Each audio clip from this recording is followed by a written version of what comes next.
Hello Avatar fans, and welcome to the next episode of the Avatar Online podcast. This is going to be our Legend of Korra Turf Wars Part 1 review special. We're recording this on July 30th, 2017. And of course, this is the Avatar Online podcast, official podcast for Avatar The Last Airbender Online.com, the fan site. I'm going to be your main host for this podcast, Morgan, Airspeed Prime, site super moderator for that website. Joining me first on the podcast is Greg2B from the site. What's up, everyone? Also joining us is Kelly, Gemini530 from the site. Hi, everyone. And finally, Harrison, Hyru85 from the site. Hello. Excellent.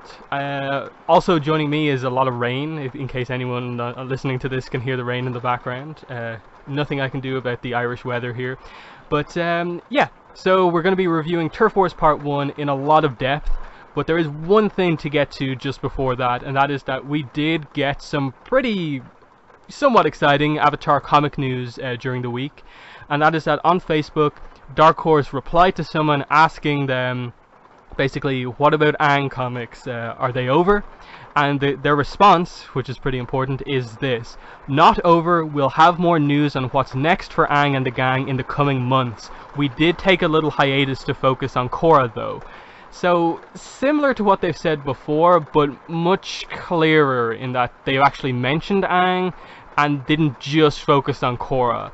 And I posted this as news on like my YouTube channel and stuff like that, and the reaction that I've seen has been really positive. A lot of really relieved fans to hear that there is more coming, and that also we're going to get news in the next couple of months. That's so it was so exciting to see people so happy about this news. But Greg, what are your thoughts on this kind of unexpected news that we got here? Yeah, no, it was pretty unexpected, and I saw your video on YouTube, and then I saw the original post that they made about it, and it's interesting that I guess it just took them this long to actually just sort of come out with what they were sort of doing. I guess they really were focusing everything on sort of the Korra comic, which I guess I could, kind of see, how that could, sort of take over, I guess, sort of priorities in general. But no, it's definitely good news to know, and, a lot of people, as much as people like Korra, people still like, the original series as well. So, it's cool that they're going to get back to doing both of them. So we'll see how that sort of turns out and how they actually want to go about putting them both out, if they can do them actually at the same time. Yeah, hopefully that's what it means. But at the very least, most people are thinking coming months, what's coming up in the coming months, New York Comic Con. That could be a good place to release news, or maybe just before that, which I think they've done before. They've made an announcement just before, then covered it in a little bit more depth during the panel. But Kelly, what are your thoughts on this Avatar comic news? Yeah, no, this is definitely a relief. What a strange way to do this, though. Like, I don't understand why they would just say it in a tweet, like, yeah, we're good, don't worry about it, with some random person tweeting them. No disrespect to the random person, obviously, but like, in the sense of like, why wouldn't you just make an official announcement about this? Like it's good news, it's decent news, maybe they really thought like fans would see this as bad news, like we want Avatar comics now, you know what I mean? So they didn't want to like say anything, but because everyone kept pestering about them, they're like, no, they're still happening. It's strange to me. Like, all we wanted to know is, are the Avatar comics done for good or not? And like, that would have been nice to have like an official like release of something, especially like just last week at Comic-Con, you know what I mean? Like, I don't, it's very strange to me. I mean, I'm happy, of course, don't get me wrong. I'm like, okay, good. We're just not getting them right now. But like, why not just have an official release about that or something? Dark Horse is really weird. Like they are so promotional about some things that like I feel like people don't really care about, or some do, but like it's not as hype as other type of things. And I'm not just talking about Avatar, I'm talking about like their comics in general. And then like when people are like, but what about this, what about this, it's like they're like quiet for a while and then they answer the question. I don't know, it's really strange to me, but I mean, hey, at least we know now. So yeah, the timing is really weird. Like, why didn't you just say this exact statement at Comic-Con to the room of people who wanted to hear this, and instead you had to like basically like search through the comments on their Facebook post about the Korra comics to find this. And it is like pretty notable. The fact that they give basically like an idea of a time when more news is coming, and for the first time they've confirmed more stuff. But Harrison, now, what are your thoughts on this Avatar news? Basically the same as everyone else. Like when I saw your video on YouTube, I literally like sighed with relief, like, oh, thank goodness we finally have some good news.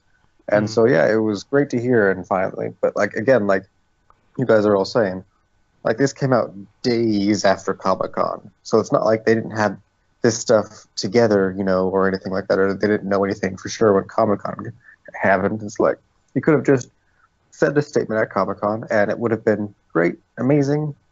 We all would have loved it. But no, you give the news in a reply to a comment a few days afterwards. Like it doesn't make any sense. But I mean, I've kind of gotten used to that, since that's kind of how they do things for some reason.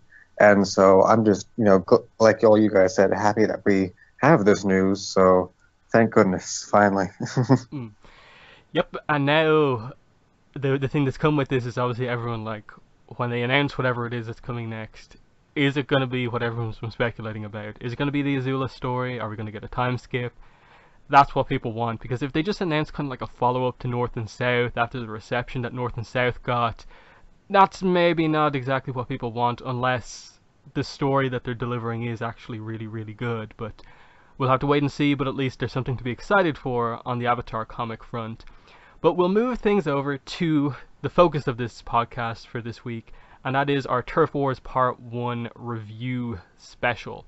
So, so we'll just jump straight in here. So the creative team for this book, written by Michael Dante DiMartino, co-creator of the show, of course, art by Irene Coe, colors by Vivian Ing, cover art by Heather Campbell, cover colors by Jane Bach, letters by Nate Piekos, published by Dark Horse Comics. Release date was for comic book stores July 26th, 2017. August 8th is going to be the release date elsewhere. So yeah, so we'll start off with just quick general thoughts on the book. We will be getting into like page by page analysis, covering everything basically immediately following this. Myself, overall, I thought it was good without ever being incredibly impressive. I think this book has a decent number of problems on kind of all fronts with regards to like the core Asami stuff, as well as the plot stuff and how they kind of balance them out in terms of what gets the focus when. I think that's just part of the issue with the book, of just like this is meant to be the big continuation of Korra, and while it's good, it doesn't have the same level of excitement that I thought it kind of would after the announcement all those kind of years ago. It just feels a little kind of light compared to what I would have expected. So I think it's good, but not particularly impressive. So relatively kind of neutral for me on this book. But Greg, overall, what are your thoughts on Turf Wars Part 1?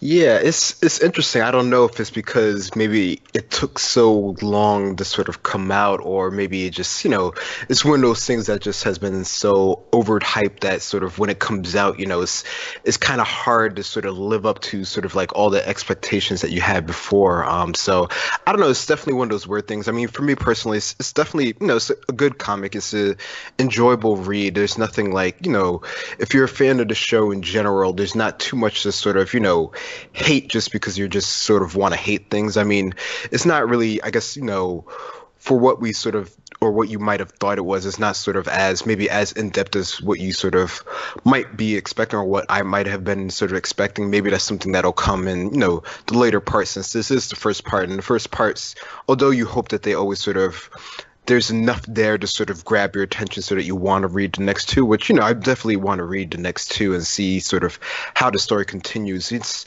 sometimes the first ones aren't the most sort of intriguing ones out of the set of comics. So I don't know. It's definitely a good comic. It's an enjoyable read. I definitely, had a fun time sort of reading it. And it's interesting just to sort of, to get to see, different people's sort of reactions to all the different parts of the comics, the relationship, just the general sort of plot line, and just sort of how this works as far as a continuation of the show in general. So it's definitely, it's a good comic for sure.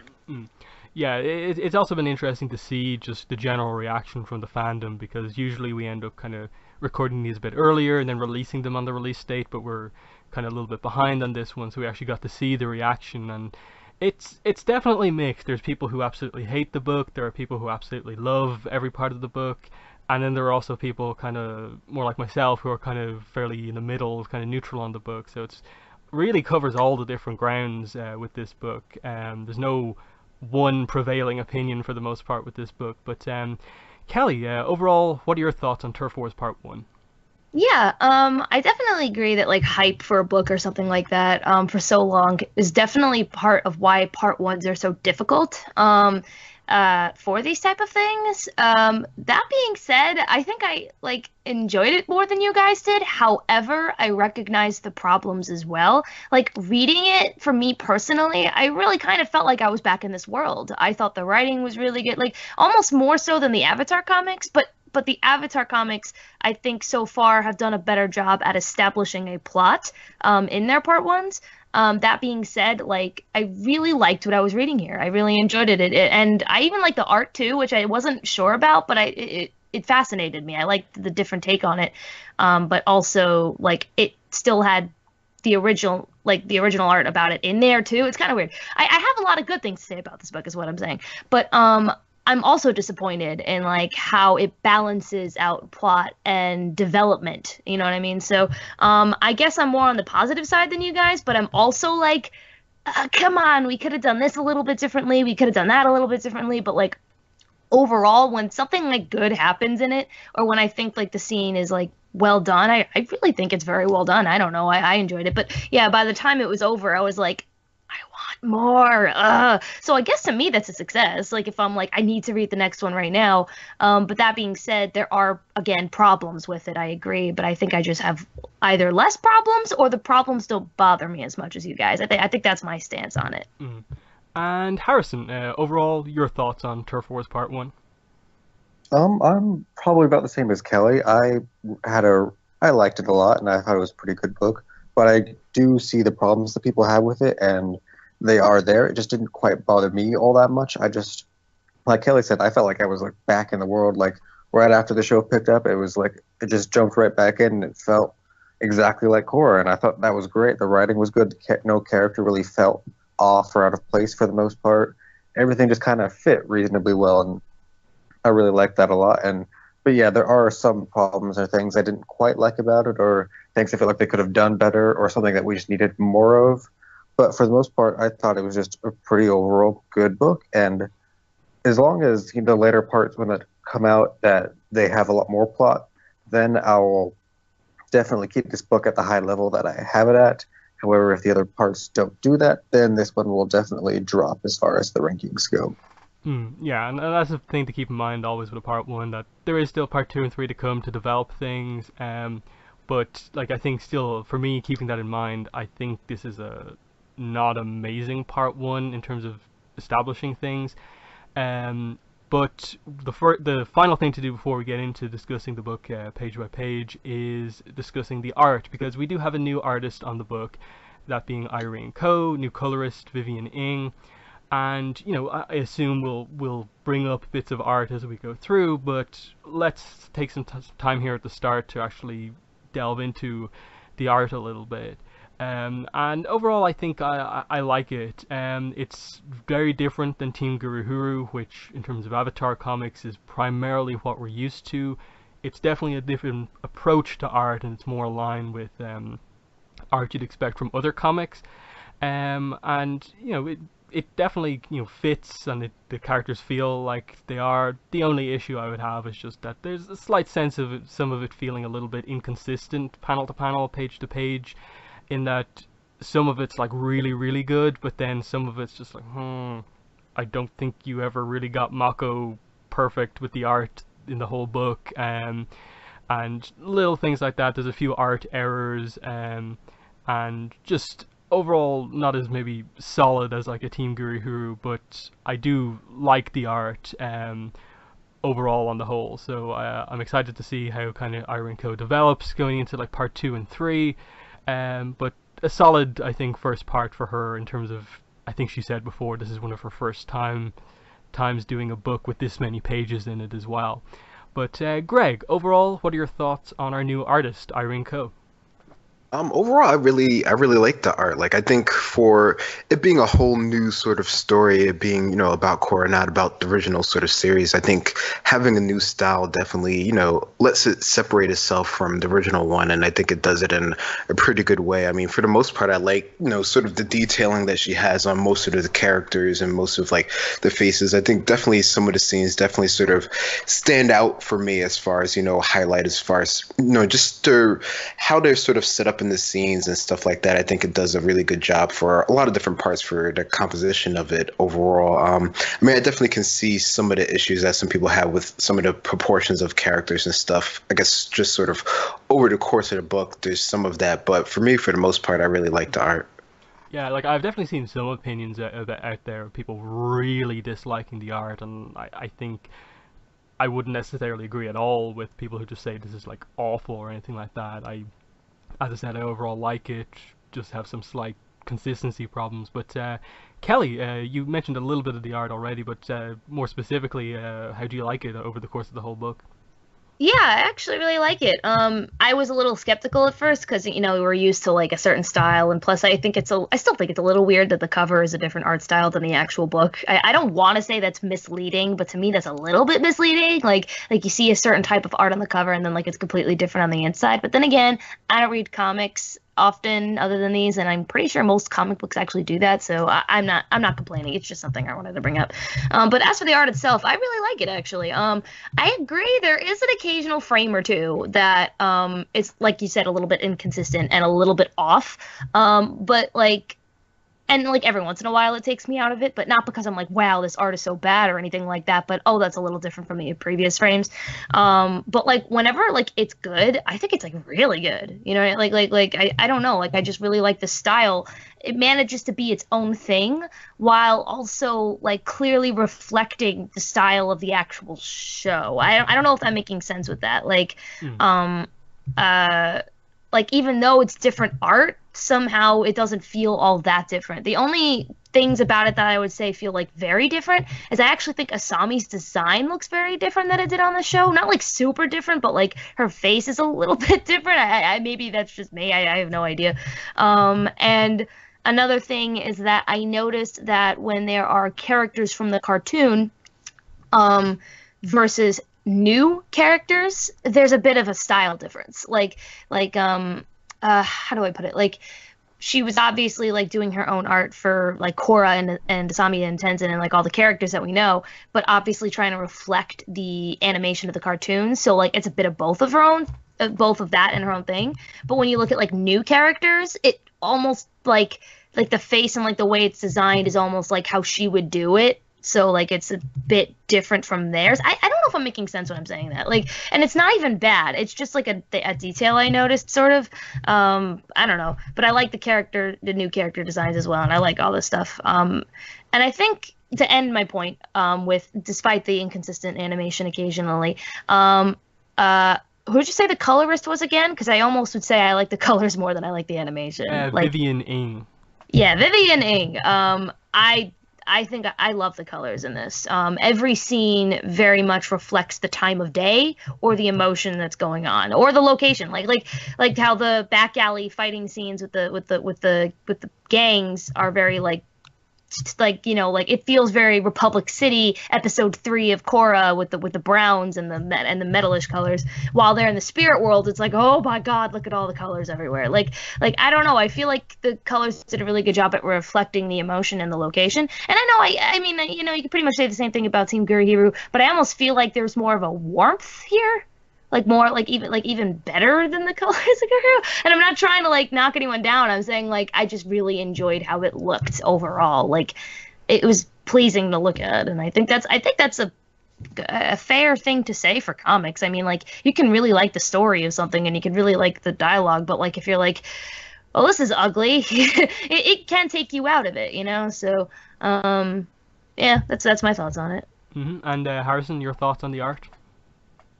I liked it overall. I mean, it did take some getting used to because it is just so different from most of we've seen, since like Team Guru here with the Avatar comics has looks so much like the show, and even the cover of this looks like so much like the show that when you open it up and like you actually like see the pages, yeah, it is a little jarring at first, but I did get used to it overall, and it never like took me out of the comic or anything like that. And yeah, like I'm not in love with the art, and there are some things like, oh well, that doesn't look all that great to me, or I feel like that just doesn't quite match up with other stuff. But for the most part, I think it looked pretty good, and there are even some panels that like I thought looked really good, and certain characters also it's like, well, that just looks great. That's just a nice piece of art right there. So I think it's a good job overall. I mean, there are a few little things that didn't quite work for me, but for the most part, it did look nice, and there are some panels that look really, really nice. Mm-hmm. So yeah, we'll jump into going through the book page by page now. So full spoilers for anyone listening to this, watching this. We are going to discuss the book completely in detail. So if you haven't read it yet, this may not be the review for you going forward. But we'll jump in. So we'll go through the preview pages, which we've seen before, a little bit quicker than we will the rest of the book, just because we've had these pages since like February. So the book starts off with Corrin and Asami coming through the spirit world holding hands, which is where the show ended, and it's obviously Asami's like first time seeing the spirit world properly, and just establishing that once again it's an unpredictable place, and we get a really nice double page spread of basically the two of them overlooking the spirit world. We see the dragon bird spirit that Corrin encountered. They kind of take a ride on that. They look around. We see a few very similar, areas we've seen before. They go for a swim. They have a picnic. But I think the big first scene is definitely where they go to basically have a rock climbing race up this rock formation, which turns out to be a rock spirit. And this presents the first bit of the human spirit conflict we begin to get in the book, of just the spirit being like, humans climbing on me. And he notices that Korra's the Avatar, and brings up the idea that she kept the northern and southern spirit portals open, but creating a new one is way too far. That he wants the human and spirit worlds to be separate, and he throws them away. And it's only Korra who basically ends up saving the two of them. And we just get a bit of a reaction as they both realize they're okay after this incident. But Korra's saying, I nearly got you killed, but Asami's fine with it. So it's the first 12 pages which we got in the preview. So we'll leave it at that to discuss for the first bit. So I suppose, Harrison, you weren't on the podcast when the preview pages came out. So I suppose, what are your thoughts on these first couple of pages we've had for a while now? I really like them. Like it brings up right when we're already in the show. So I love that. That's what the first Avatar comic did. It was great. Just like as soon as the show ends, you can just go right into this, and it's just like immediate. So I thought that was really great.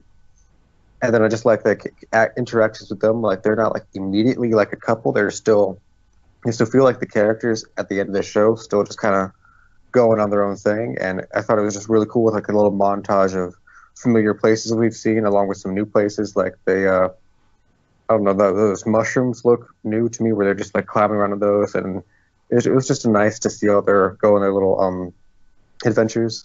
And then the rock climbing thing, it was nice. Just it seemed to fit with their personalities very well. They're just like, oh, let's just go on a rock climbing race. And then to see the spirit, which the design of the spirit is just really cool looking.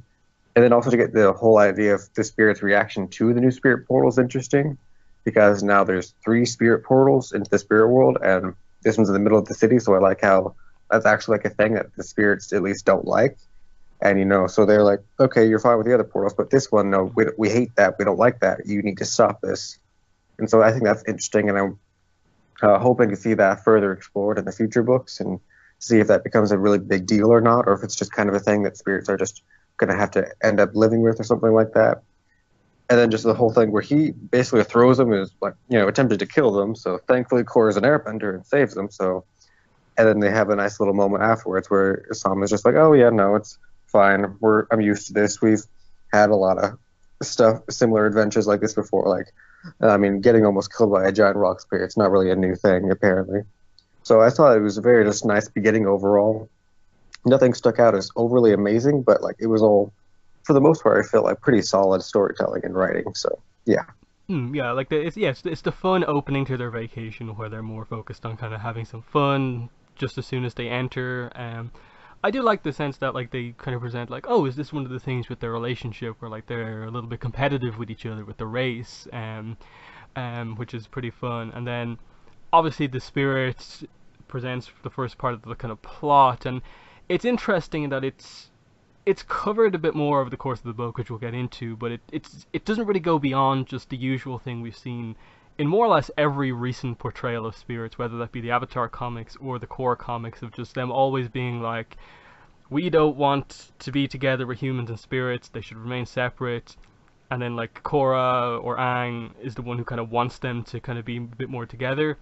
And we haven't really progressed kind of past that, and that's where this book obviously has to actually, I think, make some moves in terms of this, probably the biggest left open plot point in the whole series, of just Korra at the end of book 2 opened the spirit portals in an effort to create a new era where humans and spirits are working together. She hasn't really had that chance to properly make that happen yet, and what exactly are we going to do with this going forward? So I think that's interesting, and I'm interested to see how they explore it going forward. Only other thing is just a quick kind of random potential trivia point, is that I recently watched The Great Divide from Avatar again, and in that episode the canyon guide, as like a kind of legend within the Avatar world, basically mentions that canyons in the Avatar world, some people speculate, were shaped by like angry earth spirits. And is this one of those earth spirits? Is that legend actually a real thing? Are a lot of the formations in the real world actually formed by these spirits or not? Probably doesn't mean much. Probably they didn't even think about the Great Divide when forming this spirit character, but it was just a little connection I made. But Kelly, what are your thoughts on basically the preview stuff that we've had for a while now? Yeah, I mean, it's still great. I still like it. And as possible as that is, with this Earth spirit being the one who like made the Great Divide or something, I'm positive the Great Divide was the last thing on their minds when they're making anything new now. Just based on like the reception and its infamy now, you know. But I actually see no reason why this rock spirit couldn't have been the one to make the Great Divide, so headcanon accepted. But yeah, I still really like these. I mean, I've seen them already, but like, obviously they're like such a beautiful start to everything. I particularly like, I guess something I can note is I particularly like how there's elements that we've already seen from the actual like show, along with new stuff. You know what I mean? Like she didn't just make a cop out and just draw stuff that was like already seen completely. Like she created like some new things, I think, anyway. Or if there's stuff that we have seen, it's very minor stuff and we wouldn't have remembered it from the show, if that makes sense. Like I like these little like jellyfish mushroom flying things in the first double page, and I also like how we go back to the prettiest location so far I've seen in the spirit world, Lily Pad Forest place. That's like on all the posters and everything. Like you can't have this book in the spirit world and not show them go to like Lily Pad Forest. I don't know what it's called. I just call it Lily Pad Forest because it's so pretty and looks like that. But yeah, no, I still like these first pages. Obviously it addresses the spirit human conflict, which I also am on the team about, with let's get something done about this already, like plot wise. You know what I mean? Like it feels repetitive at this point and it's starting to bother me, but I hope and I feel like this series is going to start to address it finally, based on how things end, maybe, I don't know. But like with this scene here, I actually do see where the spirit is coming from. I actually appreciate that he's like, I didn't complain when you kept the northern and southern portals open. Like, well, at least he wasn't like vehemently against it like most other spirits. But then you actually do sort of see where like he's coming from, where he's like, okay, you made a new one in the middle of nowhere. This is just like the things that, you know, what I'm starting to think with the spirit world and why they're so angry and everything is that I get where they're coming from in the sense of like things are changing too fast. Like we've been separated from this other world for like thousands of years by you, and now you just decide to open it back up with even less accepting people, or even like the people are even worse, and maybe in their eyes people are even worse because of technology or whatever. So I can sort of see where they're coming from, but it's just this whole like thing of like, unwillingness to listen or try to do anything or try to work out any problems is getting really annoying. Like really, really annoying. And it's making me think like nothing's ever going to change and that she shouldn't have opened them in the first place. I know that's terrible to say, but like I'm getting at this point where I'm like, maybe this really was a bad idea. I don't know anymore. So I'm interested to see where the book takes it. I bring it up now because obviously of the spirit's disgruntledness. But I don't know. I just wanted to bring that up real fast. Yeah, I do think that the overall thing that I always think about here is just that the spirits really don't have a very balanced view on this whole thing, because as far as we're aware within the lore of Avatar, since the beginning of humans as a species, spirits have existed in the physical world. That's like the implication that like Vaatu says, that he created this kind of portal between the two worlds, which is why the situation at the start of beginnings is the way it is, that humans basically have to live on lion turtles to survive in a physical world populated primarily by spirits. So it's this weird situation where, like, for the last 10,000 years, barely anyone's been, any human has been into the spirit world, but spirits have had, like, you know, a couple of thousand years where they've actually been to some degree allowed into the physical world, in that they've had their era where they basically controlled both worlds, but there's always been a like severe limitation on humans going into the spirit world. And I think that's kind of the problem, that like they still think of themselves as being better than humans, which obviously is kind of part of the problem, and that as far as we're aware and some of the stuff presented, like they're actually really similar in that humans can become spirits and spirits can become humans based on what's been presented to us. But Greg, what is your thoughts on this, basically this preview section again? Yeah, no, I mean, the preview section again is awesome. As always, I really enjoy all the artwork from this part. I think it really does a good job as far as sort of opening it up. The whole double page spread I think is really cool. That's one of the pages that I animated. But I think I don't know. I think it's interesting just the fact that they sort of bring up the whole sort of spirit thing right here in the beginning, which I guess that's them sort of just getting into sort of the forefront of the whole sort of conflict that they have, which is good that we're sort of like, you know, just discussing it, because that is one of the major things. And I don't know if it's, you know, quite at the point yet where we should like totally give up, you know, complete hope of there being any sort of resolution. I mean, there definitely seems to be, you know, some serious issues, and, you know, the comic does, you know, at least start to bring up the whole sort of conflict and some of the issues. We actually get, you know, more dialogue between the spirits and Korra here versus I think any other time. So I'm sure we'll discuss that a bit more later on. But I don't know. I think it's definitely something that will have to be, or at least I hope that they'll resolve by the sort of third part of this. And even if it's not sort of like, you know, fully sort of resolved, I would think that there would at least be some path for them, you know, either figuring out how to deal with sort of the spirit portals, or maybe they'll just figure out that they just can't sort of deal with it at this point in time and they'll have to close it. So either way, I think they're going towards some sort of resolution, and if it's good or bad, I don't know yet. So yeah, we move into our first new page here, which ends up being like the only page they kind of left out of this initial opening scene in general. So the next page basically is just that they both established that in that little scuffle with the rock spirit they lost their supplies, so they're going to have to end their vacation a bit early and go back to the city just so they can like eat and stuff like that. But Asami says there's one thing to do before they kind of end their vacation here, and this is where we get the first Korra and Asami kiss scene in the book, the first of two, as we get the kiss and they basically just say, you know, it's been a wonderful few days, the best, and they just prepare after this point to kind of leave their vacation for now. So yeah, the kiss scene, are probably one of the things in the marketing I think they probably shouldn't have done is like immediately upon announcement more or less spoil the fact that there would be multiple kiss scenes in the book. You know, like, it obviously got Korra fans excited, but I think it took away some of what were actually meant to be some of the more notable scenes in the book, just that we knew well in advance. And this is before even the leaks. Like, Irene Coe, Mike in interviews, they'd all been talking about the fact that this stuff was happening. For the most part, it doesn't take away anything from the book, beyond just, like, that we kind of knew they were coming. But this, I think the panel, the second last panel on page 13 is one of the best pieces of art in the entire book for sure. You can tell that like an insane amount of time went into that, just that one panel, and it is kind of really well done, as what we're meant to assume is their first, kiss at the end of their vacation. So it is a nice scene.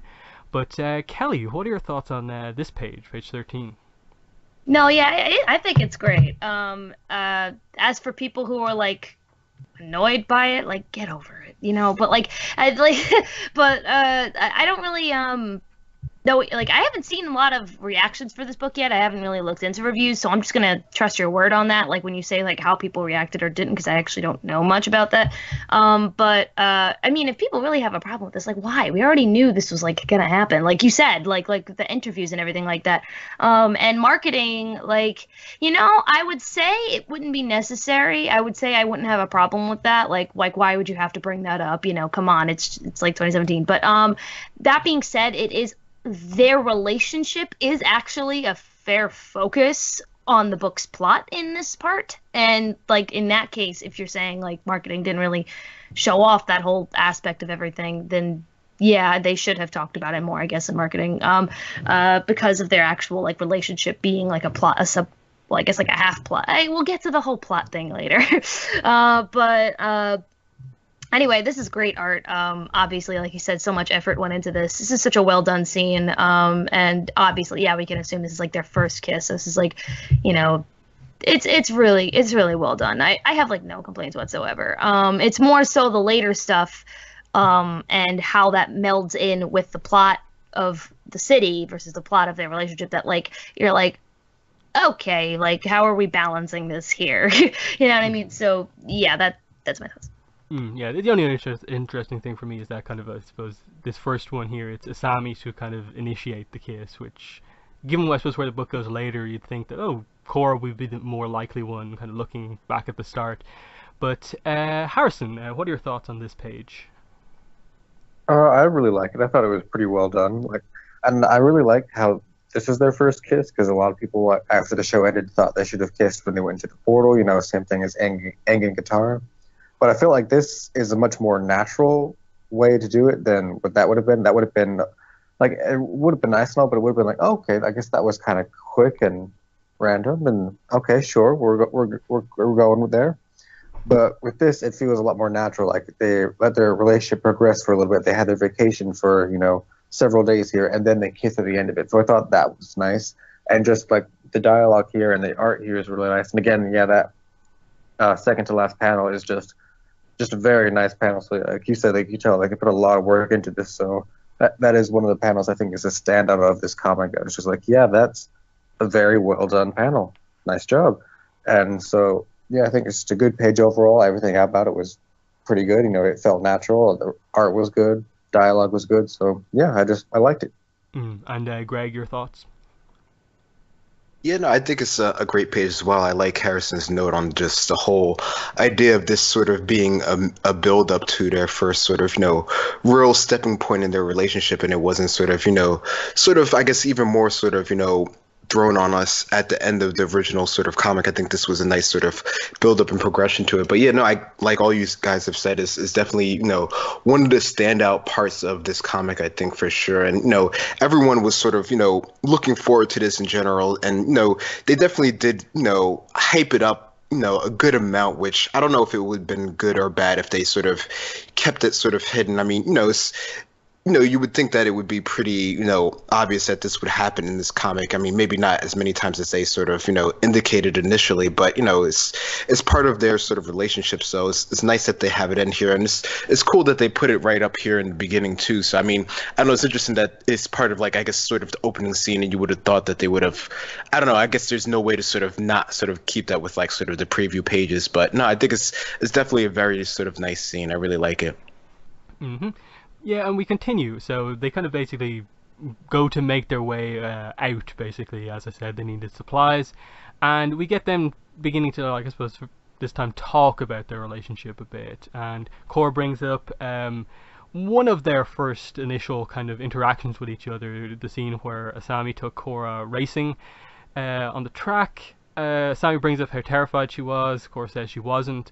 And Cora just brings up that the big thing she took away from this was how relieved she felt that her whole life she was told she was too wild, too emotional, too intense, but finding out that Asami could be just as intense as her, it was, you know, I never had anyone in my life who got me the way you do. Asami then brings up that, you know, the 3 years that Korra was, you know, well, all the time that Korra was gone were the longest of her life, and that's when it really hit Asami how much Korra meant to her. And she says here that I almost told you in one of my letters, and that she didn't because she more or less, you know, wasn't sure if Korra would feel the same way, or like when, if she'd be back at all. And Asami asked Korra, when did you begin to feel this way? And it was just that after Korra was poisoned, she says that Asami was there for her even when she couldn't be there for herself. And it's just, you know, that this was a really bad point in her life, and, you know, she was glad to kind of get over it. And at this point, you know, the Dragon Bird arrives, and basically Korra's plan this time is to not take them back to the city, but instead they're going to the southern portal this time, and they're actually going to go visit Korra's parents. Sammy's a little taken aback that they're just going to do this right now, but that's where they're going. So I guess, Greg, what are your thoughts on this little scene here just before they arrive at the Southern Water Tribe?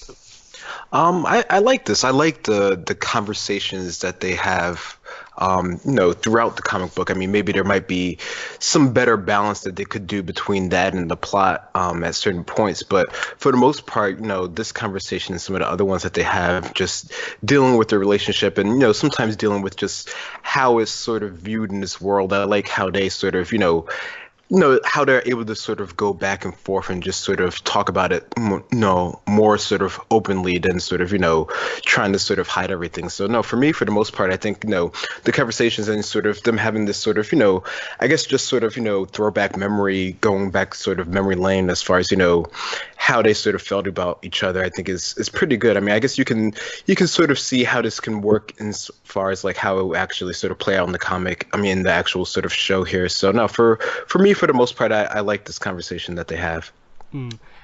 This is one of the scenes where I feel like it's an important scene in the book, and I overall like the idea of it, but I think the execution here is a little off, because it is basically them retroactively kind of telling us, you know, basically why this relationship formed. It's always a case of like, they really, I don't think a lot of this stuff was planned in the show, so they're now retroactively telling us that, like, oh no, this is what actually happened in that scene. Like, I think the race car scene reference and the importance they tried to place on it is a big stretch, what they're trying to make that into, in that, like, Korra wasn't really terrified, but they tried to make it out that she was. And while yes, I think it was a somewhat notable moment for their relationship, just in terms of Korra being able to, like, connect with Asami on any way, it's not like they really, like, super became friends after this point. It did take basically until book 3 for them to actually, like, develop any sense of, like, closeness. So I think the writing on that one is a bit kind of weird in terms of, like, you chose that scene of everything. Especially with, I think, Korra at the end saying, you know, like, I've never in the end had anyone who got me the way you do, as if, like, Asami got her after this initial scene. I think the stuff that they talk about with the letters and the kind of 3-year gap is a little bit better, but again, very much gives the impression that, like, I think Mike and Brian really, really wish they had put a little bit more setup for Korrasami in the show, so they have to rely kind of quite heavily on adding extra context to scenes from the show that didn't have a ton to them at the time.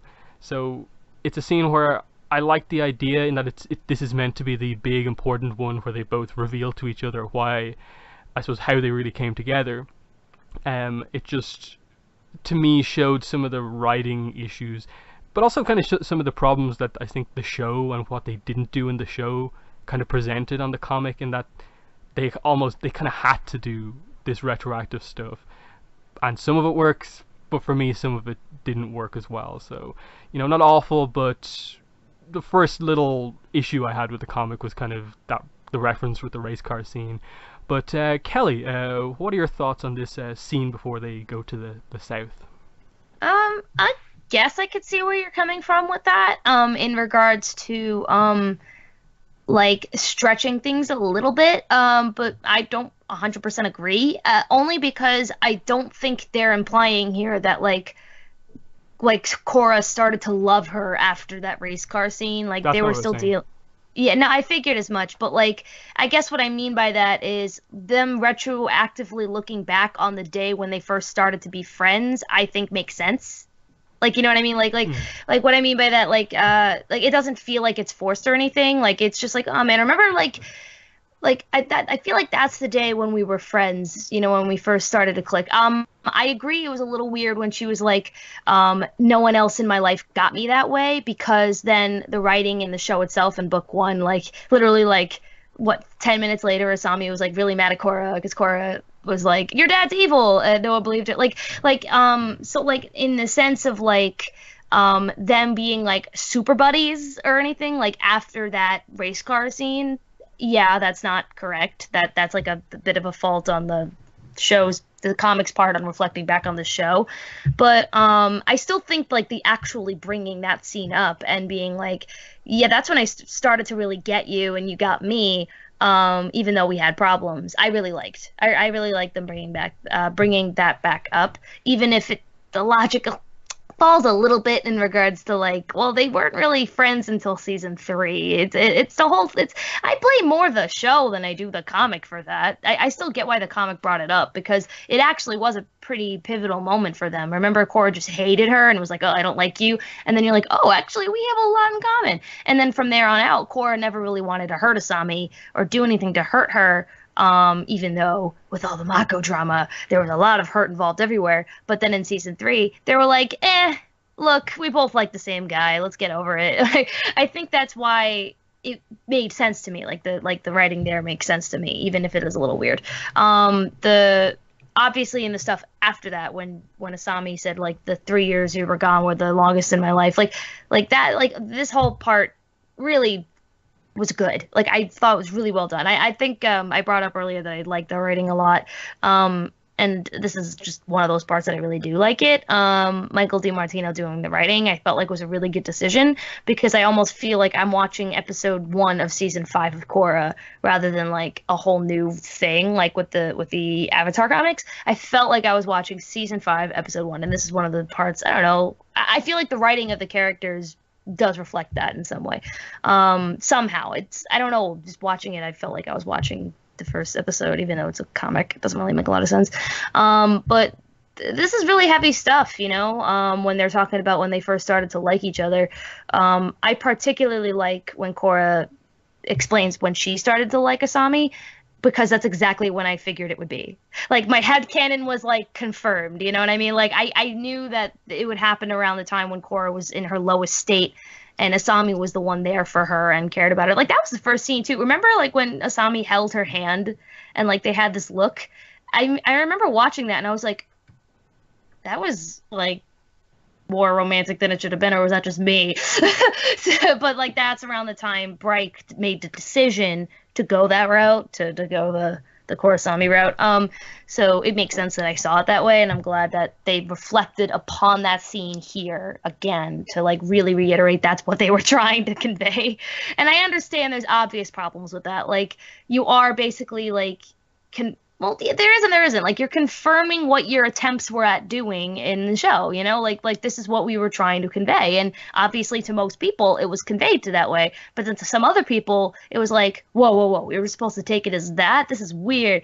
And whether it be for development reasons or for stupid reasons, you know. But I think overall the scene is very successful in really establishing when they started to like each other, how they feel about each other. Overall, I really like it. And I actually do like that the conversation starts with the race car scene, because that's when they first became friends.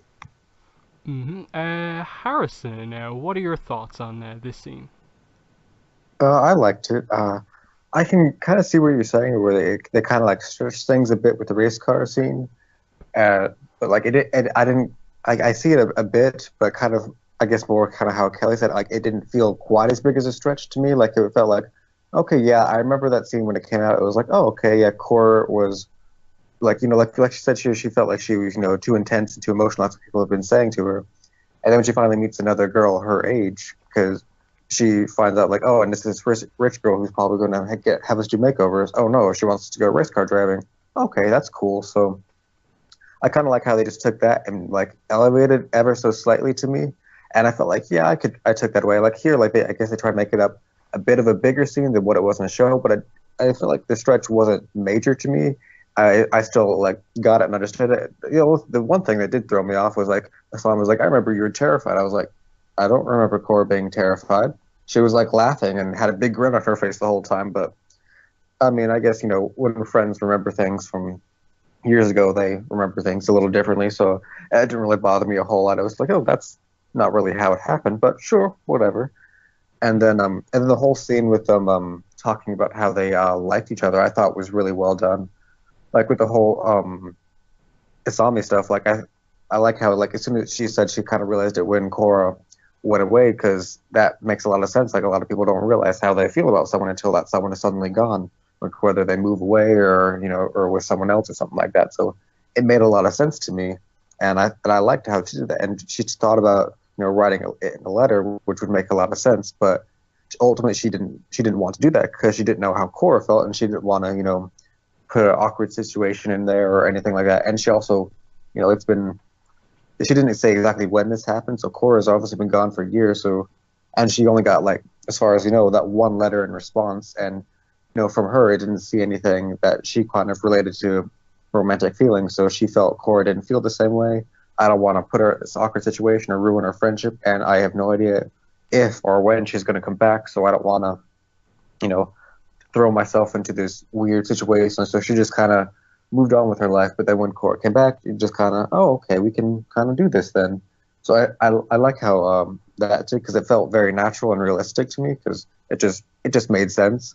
And then the same thing with Cora, like I felt like it would kind of make sense for when she like sees how much Asami is there for her.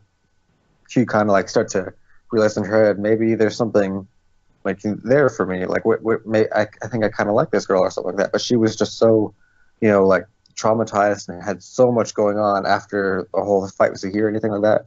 Like nothing was clear in her mind. Like she just didn't have time to deal with that or even work it out for herself. And so it made sense that after these 3 years of her just going through all these things, that she would, come back and realize, oh, I think I do, have feelings for Asami and stuff like that.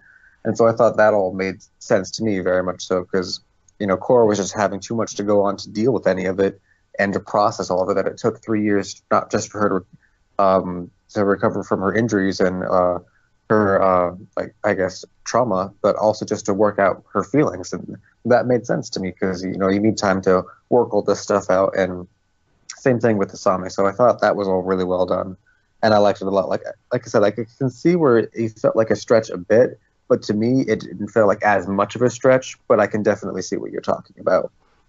Yeah, I suppose that the only other thing I'll mention here is just that this is obviously the scene that's meant to explain why the two of them kind of come together as a couple. But it also kind of, I think, presents a line that myself and I've seen other people who didn't like the book as much kind of bring up as well. Just when she says, I've never had anyone in my life who got me the way you do, just like, that's a line that almost needs a decent explanation as well, just because like the setup of their relationship obviously was for their relationship to start, so like we've never really had that many scenes kind of alluding to that deep of a connection with a line like that. So it's just one of those ones where like it's the scene that tries to explain it, but then they present other stuff that kind of needs to be explained. But we come back to this stuff later. So yeah, we quickly go to the south and have Korra and Asami showing up, meeting Tonrock and Senna, of course. And we get the standard introduction kind of chit chat. Senna asking Asami, "What did you think of the spirit world?" And they're invited in for a meal, and you can tell that both of them are kind of quite nervous. Asami especially. And eventually Korra just kind of comes in and says, just going to come out and say it. I didn't think I'd be this nervous. And she says, so as you know, Asami and I have been friends for a long time, and well, I I'm just surprised as anyone. And then Asami cuts in and says, "Your daughter is incredible, and I'm so thankful she feels the same way about me. What we're trying to say is we're together." And there's initially a kind of a shocked expression, but it immediately turns into both of them being very happy about this.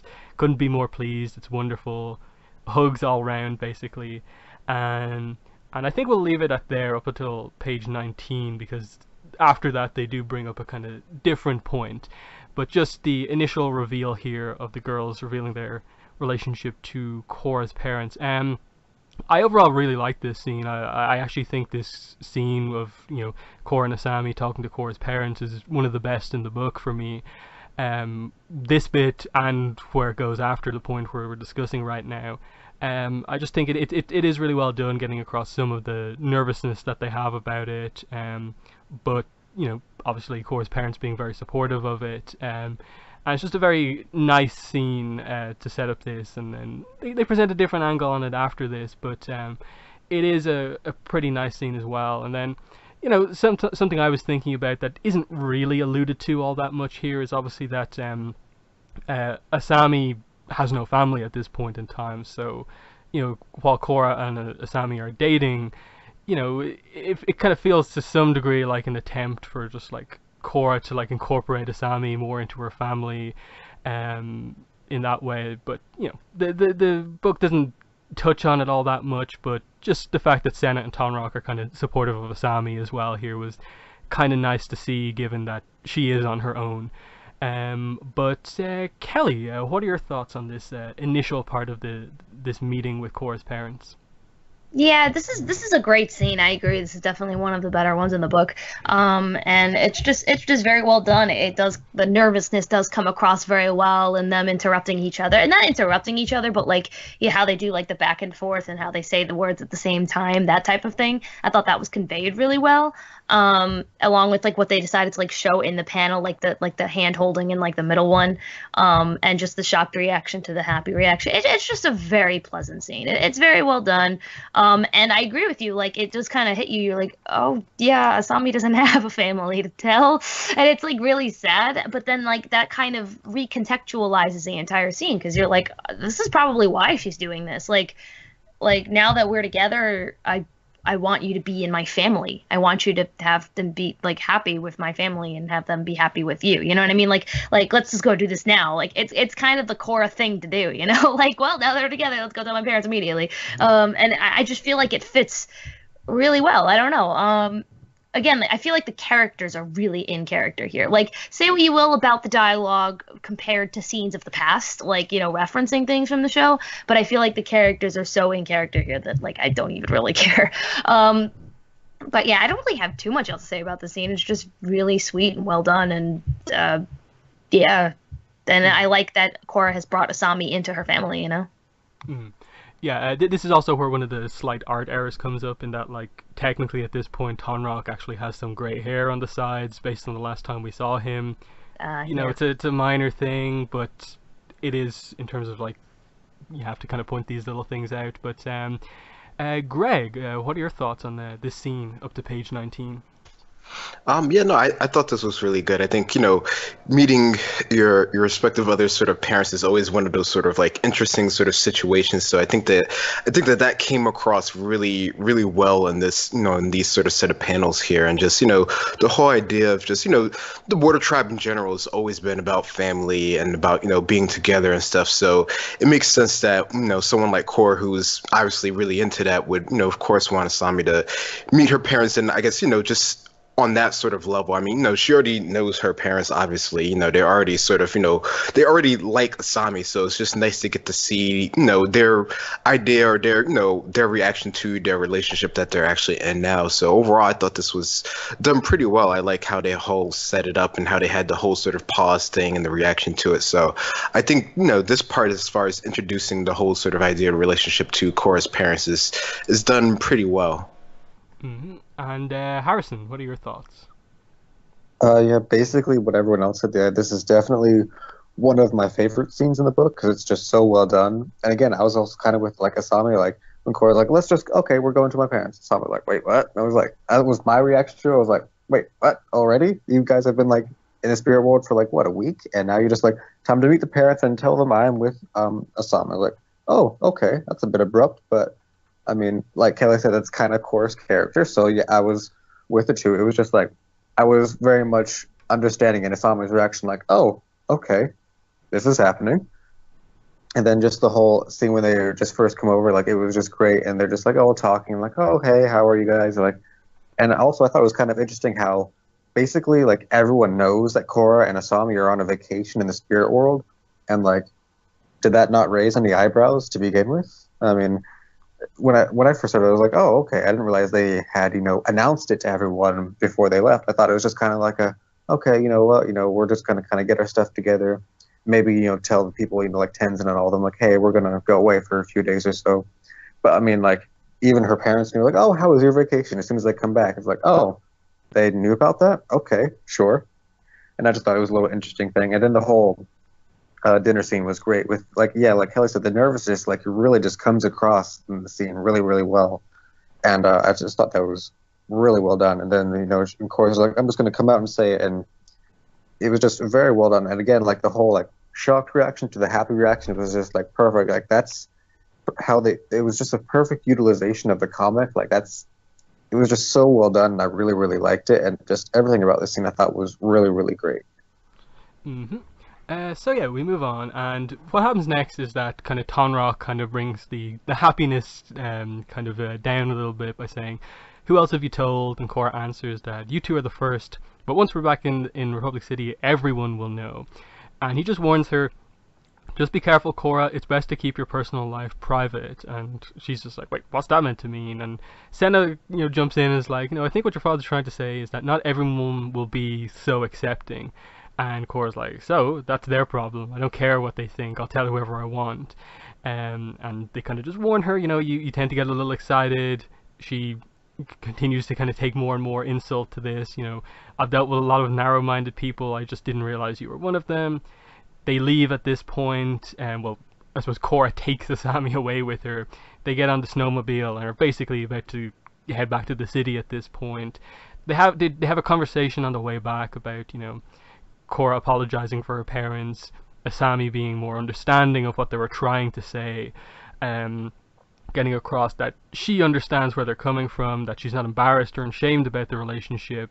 It's just that, a little bit of caution would be best in this situation, that she kind of just wants to have a bit more time of just the two of them knowing about their relationship without everyone else knowing. And Korra realizes that she went a bit over the top here, basically not really including Asami in her plans to basically publicly announce their relationship to the entire city, as they basically, just decide that they're going to work together on this. They both will have each other's back as they walk into the southern portal here, and then they just kind of apply. They make their way to the new portal, and they pop out in Republic City. So the talk quickly changes, I suppose, here to the first idea of how do people in the Avatar world in general view same-sex relationships here.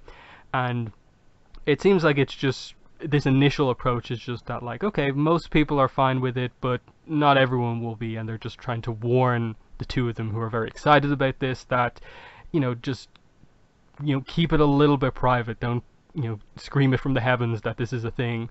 And it's very in Korra's character that she would kind of take it this way. So I like the kind of characterization of Korra here. But Greg, what are your thoughts on the second part of the scene? This is interesting, and I guess this is where some people start to have issues with the comic in general, more so with the later scenes that go into more detail about how same-sex relationships work in this world. But I mean, I don't know. I guess I understand it from the parents' perspective, as far as just sort of maybe not sort of putting it sort of super out there just because of how other people sort of view it, which of course is completely against sort of how Korra thinks about things in general, and she's just sort of just roll over sort of everything. So I don't know, I think for how the scene is actually trying to sort of make our characters sort of react in the scenes, I think that part is actually done pretty well. And I like the whole I like the conversation that they have sort of after Sami sort of I guess basically sort of calming Korra down, as far as just being overexcited, like she said, about the whole sort of situation here, and sort of just sort of I guess sort of Korra being able to actually sort of take a step back and sort of, just sort of think about things here. So it's definitely, I don't know, it's definitely interesting how they first sort of start the idea of how, the world and how other, cultures are going to view their sort of relationship here. So I don't know, it's definitely a interesting sort of take that they're choosing to start this off with, especially, having this main sort of idea being brought up with, Korra's parents themselves, which I guess is a nicer place to have it being brought up versus, any other people who, might not even be sort of as understanding as they are. So it's definitely something to sort of keep in mind as far as how, they're trying to write this into the story and how this sort of develops over the course of this book and, the other books as well. Since this is, something that is definitely, it's a definite plot of the story. Like there's no way to sort of get around it at all. So it's interesting to see how they're choosing to tackle it here. Yeah, the only thing I'd say about this scene is just that this is obviously the scene where they kind of show, I suppose, within Korra and Asami's relationship, I suppose, how Asami deals with, like, maybe the weaknesses of Korra's character. I think a lot of people are very much waiting to see how they do the reverse, because as we brought up in the podcast a bunch of times, like, Asami is definitely one of the kind of weaker of the main characters within Korra. We don't actually know what any, like, character weakness kind of is for her, so just in this part one, it feels a little kind of lopsided that, like, all of the potential issues in their relationship are kind of caused by Korra, and then it's Asami being very understanding about them, and very little about, like, wait, does Asami not have any flaws? How does Korra help Asami? And, like, what's a little bit more the dynamic? It's no problem with this scene specifically. It's just kind of for later on and for part 2 and 3, I hope they get a little bit more focused on Asami, so we kind of know her better and know how she, within the relationship works as well. But I completely lost track. Harrison, have you talked about this scene? I have not. I liked it a lot. Like, I like how, and of course it goes from, like, oh, who else you told? And Korra, like, I'm going to tell everyone. And it's like, I like how it's, of course, in bold, and then Talonrock's a little just, like, apprehensive about it. Like, oh, well, maybe you should just keep your life private, and stuff like that. And then Korra, immediately just, like, snapped at him, which was, it's very much in her character, but, like, I also was just like, well, that was abrupt, Korra. And she just, like, immediately takes him and leaves. I was like, what? Like, again, I was kind of on the parents' side where, like, Senna's like, you just got here. That's kind of what I was thinking too. Like, you just got here and now you're, like, leaving, like, so quickly. I was like, oh, okay. But then I do like how, like, immediately the next page, Asami kind of has that conversation with Korra about sort of bringing her back, down from her, just bringing her back down and mellowing her out and be like, hey, that's just how some people are going to react. And even I was a little worried about, telling your parents. And Korra kind of realizes, like, oh, that's just kind of who I am. I just kind of do, like, steamroll through things and not really think about it. I do get excited and just go for things and overreact sometimes. So I like how it was immediately addressed in the very next page. And Korra immediately realizes that that was a wrong thing to do. And, like, I kind of wish she would have gone back and maybe apologized to her parents for, like, leaving so abruptly, but it doesn't bother me a whole lot. And then I also do like how we kind of see how the relationship is working a bit, like how Asami is the one that'll mellow Korra out. It's just like you said, Morgan. How was that going to work in reverse? Like, will Korra have to, like, what does Korra have to offer for Asami? Then you could say, like, we see how Asami can deal with Korra, but how does Korra deal with Asami? So I do hope that is something that comes up later on for sure. But I do like how it was a nice scene because, like, Todoroki wasn't, like, saying, oh, it's a bad thing. He's like, oh, no, just feel like you should keep your life private, which is definitely a perfectly okay opinion for him to have, especially as a parent. Like, of course, parents want to be protective of their children and stuff like that. So it makes sense for his character and everything like that. And it makes sense for Korra to just, barge off like that. And so I thought it was all pretty well done. And then I really do like the scene with them walking towards the portal with them just talking to each other and kind of showing how their relationship works. Mm-hmm. And Kelly, your thoughts on this scene? Yeah, I really, really like this scene because I feel like it does help develop their relationship a bit more, especially in the second part when Asami and Korra are talking. But when I first read the scene, I was like, well, this is still very in character because Korra got very mad very fast. But I began to think about it, like obviously we completely understand where the parents are coming from in their fear for their safety. You know what I mean? For their when it comes to like how people will accept them. But I think I completely get where Cora is coming from now too at this point, because you have to think about it from her perspective and what she's experienced.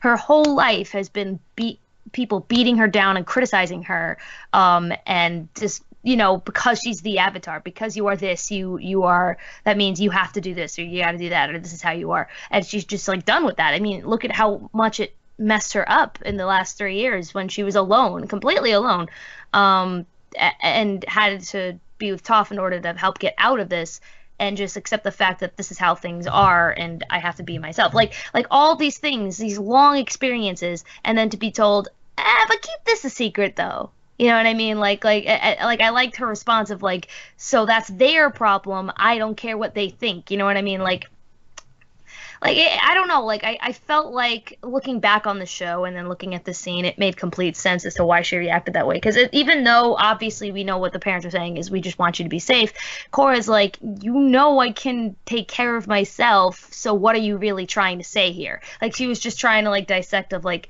she saw their opinion of like keeping it a secret as, oh, do you want me to be kept a secret? Kind of like, do you want me to be kept this way? I don't know. Like looking back on it, I thought it was really well done how she reacted. Obviously, she didn't react well, but you kind of get where she's coming from. What I really like is how in the next scene, she's still like in her own headspace. She's still like, I can't believe, like, very rebellious, very like, I'm trying to defend myself here because everyone's always being not mean to me, but you know what I'm talking about, right? Like everyone, Cora has been beaten down by a lot of different people, even though she's very headstrong about that. But what I like about this next part is that she takes the moment to listen to Asami. And I really think it's not a coincidence as to where this conversation is happening and how this relationship is seen as healthy compared to maybe a not so healthy relationship where we were like, why is she being so mean to said person in this location? Like, she's not willing to communicate here. But like with Asami's able to reach Cora, you know what I mean? And help her through this. And then Cora actually admits, oh man, I didn't take your feelings into account. I'm sorry. Have you really thought about how often Cora has done that? Not that often. And I'm not trying, this is not me like hating on Cora. This is just how, we've seen her character. You know what I mean? And so I really like that Cora's able to recognize, I have to do better by you. I have to listen to your feelings and I'm sorry. And because she cares about Asami so much, I just think this is a hilarious contrast to when she was in a not healthy relationship with Mako. You know what I mean? Like in this, I know I'm bringing that up, but like I realized that like what we hated so much about book 2 was, oh my God, just communicate to each other. Oh, both of you are so mean to each other. Why? And it just, I don't know. To me, it kind of contrasts a healthy relationship with a not healthy relationship. But then again, that could also just come down to really bad writing in book 2. But but I think it's also a little bit of the lack of communication because they were teenagers, like, I love you too. Why don't you do this? Why don't you do that? Like, you look back on it, it's all just stupid stuff. I like the maturity here. I like that they've grown as people. But I do agree with you, Morgan, and guys, about how we've seen how Asami can help Cora through her issues. When are we going to get a reverse? Because Asami, again, is still that character. Look, I'm hesitant to use the word, but I really feel like I have to. I've just always felt like Asami was sort of a Mary Sue. like, and I know it's terrible to say, but like, when has she really ever done anything like majorly wrong other than in book 1 when she was all mad about her dad maybe being evil, and then later she was like obsessive over her dad being evil, like, my dad will be there and he's evil. Like, that was a little bit of a weird stage, right? But then after all that, she's like perfect. You know what I mean? Like she's just like, I don't know. And I know this is me criticizing Asami again. I feel I'm not trying to like criticize these characters, but it's just like, this is very well written and it's very mature and it's very in character, and I really like that. But I'm hoping we actually see some Asami development here in the later parts, and not necessarily core Asami. Because once we get to the end of a summary of our thoughts on the whole book, I'll explain my point on how I think we need some Asami development first, and then, plot development first. Like you know, the city and the spirits and this Takoga guy. Like, you get my point. But that's my thought on this scene. I thought it was very well done, but we do need to see more of Asami. Yeah, it's definitely that case of just like we know everything about Korra, like absolutely everything because of the amount of arcs that we've seen her go through.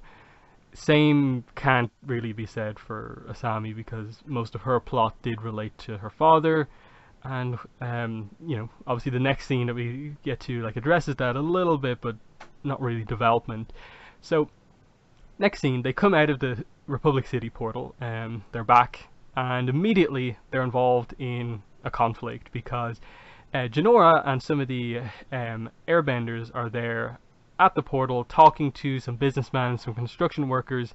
They're demanding that the airbenders leave, and Jinora is being very feisty about this, that they're not going to leave because this land is sacred now and it belongs to the spirits, and he's saying that it's his property. They go over, Jinora sees Korra and is like, "You're the Avatar, you've got to help in this situation. He's telling us to leave." And we get the reveal here that this guy's name is Wanyang Kum, and he owns the land around the spirit portal and is trying to do some stuff with this, which we'll get into later on. He notes he's aware of who Asami is because he knew her father.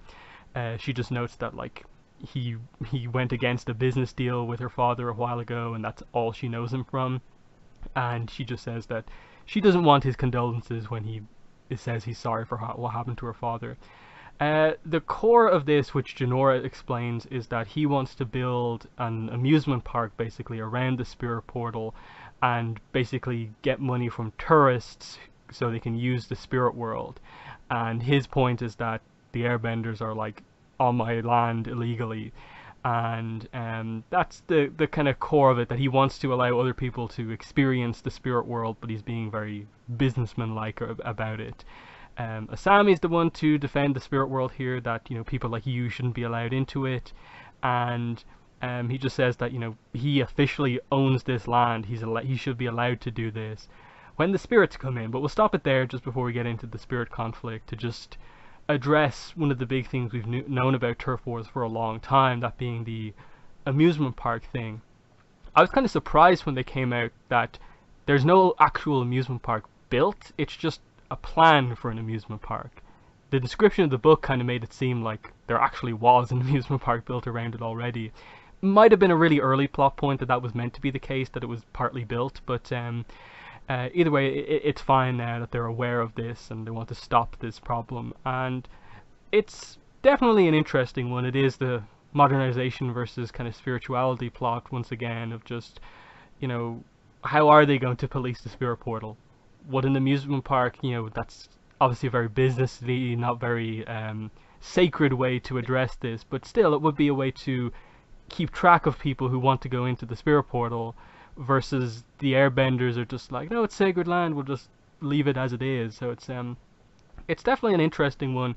They really don't go into it all that much, and I don't know if we're meant to place any importance on the fact that Asami kind of knows Wanyang Kum really at all. I assume they will eventually be like a main conflict at some point within the book, just because they're both business people, but I don't know if we're really meant to like read into it all that much in a big way.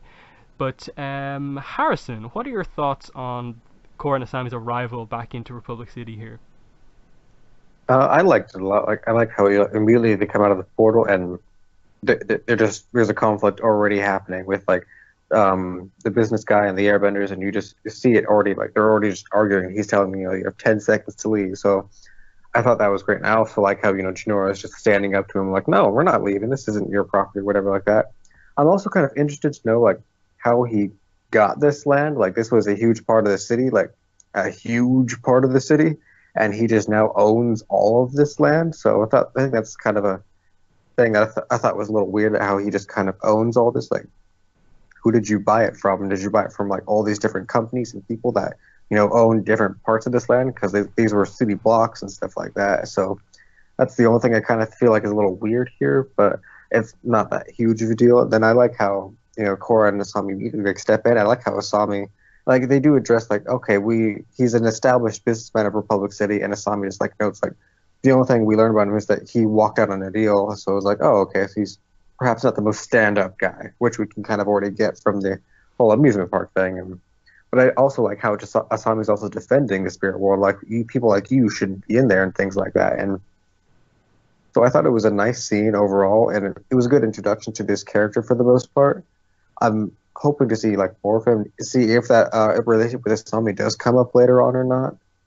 But for the most part, I mean, it was nice to see. I hope there's more stuff like this, and we get some more of what his plans are exactly for the whole amusement park. We get a little bit on it later on, but I just want to see exactly like what were his whole ideas for it, everything like that, and also if they delve into maybe how he owned this land. Maybe that is some sort of plot point of maybe he like illegally got a hold of the deeds for all these properties or something like that. But that could be an interesting thing. So I just thought it was nice overall, and I like how, immediately Corrin and Asami jump in and are like, against him and defending the spirit portal and everything like that. So it is an interesting thing to bring up, but I like how it was like come out of the portal and we're just straight away into it. Yeah, I'm kind of wondering though, because Asami does cook Korra off here, if Korra was going to say something that potentially Asami wouldn't have agreed with, and that Asami's taking the approach of like, we should be very, very careful with who we allow into the spirit world, whereas Korra, with what she mentions later on to Raiko, kind of takes more of an open approach of like sort of make it creative, a kind of a balance between like the two approaches of like not letting anyone in, the airbenders approach, plus trying to make it sort of a tourist attraction. So this might be a potential like Korra and Asami conflict with how they approach it, of just maybe Asami takes the approach of the spirit world, only a few people should be allowed in, whereas Korra actually believes, no, it's part of the city, we have to allow people in, we can't be super selective, or like what gives us the right to basically allow people in and out, basically. But it's interesting. I think it is a really interesting plot, and it's one of the things we heavily speculated about prior to this book, how they would approach dealing with the portal in the middle of a giant city. And I think it is very interesting that we don't get to see Korra's direct response to Coom at this point in time. But Greg, what are your thoughts on this initial scene here?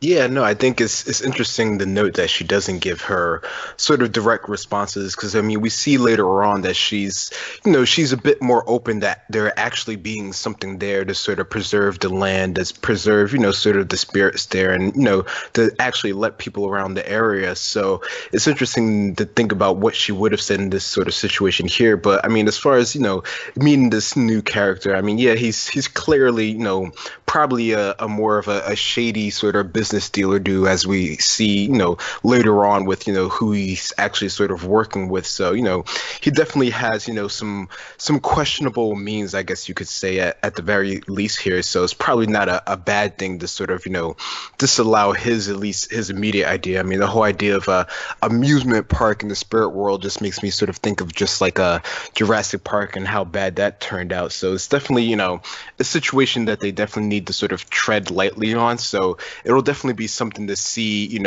how he even got this land, as Harrison said. Like, I mean, I could definitely see him having some, not actually having the right sort of, papers to actually sort of have this land. I mean, I don't know, maybe Raiko is so sort of, needing of money that he just sort of gave, this businessman a random deed to this area, even though, he might not actually have the permission to actually do that himself. So there's definitely a lot of different things that are going on in the situation here that is definitely going to be, I assume it's going to be expanded upon later on, as we can sort of, see, how this turns out later on. So it's definitely be an interesting sort of conflict to see how it develops.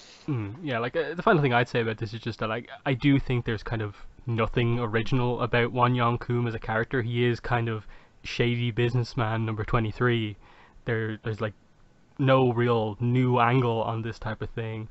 But I do like that he does kind of present, in a way, both sides of the argument of just like, clearly the bad side of him is that he's there to make money, but he kind of presents the point that you almost can't really argue against, of like, the spirit world is a wondrous and beautiful place. Everyone should have the opportunity and access to experience it, don't you think? In that, like, how do you really approach like disagreeing with that without kind of coming across as like, I own the spirit portal, or like, you can't come in because you're like this or this. And that may link to some degree into the whole how people view same-sex relationships, in terms of like how you judge people based on certain things and allow them to do things or not. But maybe I'm reading too much into it. But Kelly, what are your thoughts on our first introduction to Wonyoung Kum here? Yeah, I like it. I like the concept that somebody already pretty quickly, as soon as the thing's created, needs to find a way to make money off of it. You know what I mean? I feel like that's very real, you know. And as for him, yeah, he's pretty much, yeah, businessman number 23, yeah. But like his argument, the guy's argument on the whole like the spirit world, like what you said, is a wondrous and beautiful place and everyone have access to it. That is a really good argument to make, but what's interesting about it is like, well, of course it won't be everyone because this is going to involve money, right? Yep. So it's like he's saying that, but he doesn't really mean it. So when Asami responds and it's like, oh, you're so greedy, it's people like you that shouldn't be allowed anywhere near it. I'm hoping this actually leads to something. You brought it up earlier, but like the idea that Asami and Korra may have different ideologies on how to handle the spirit portal.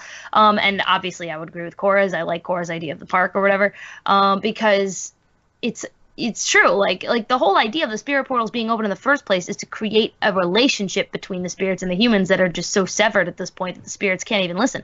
So Korra's like, I'm not letting this opportunity go. I don't want these worlds to be separate anymore. We need to work out a cooperation. You know what I mean?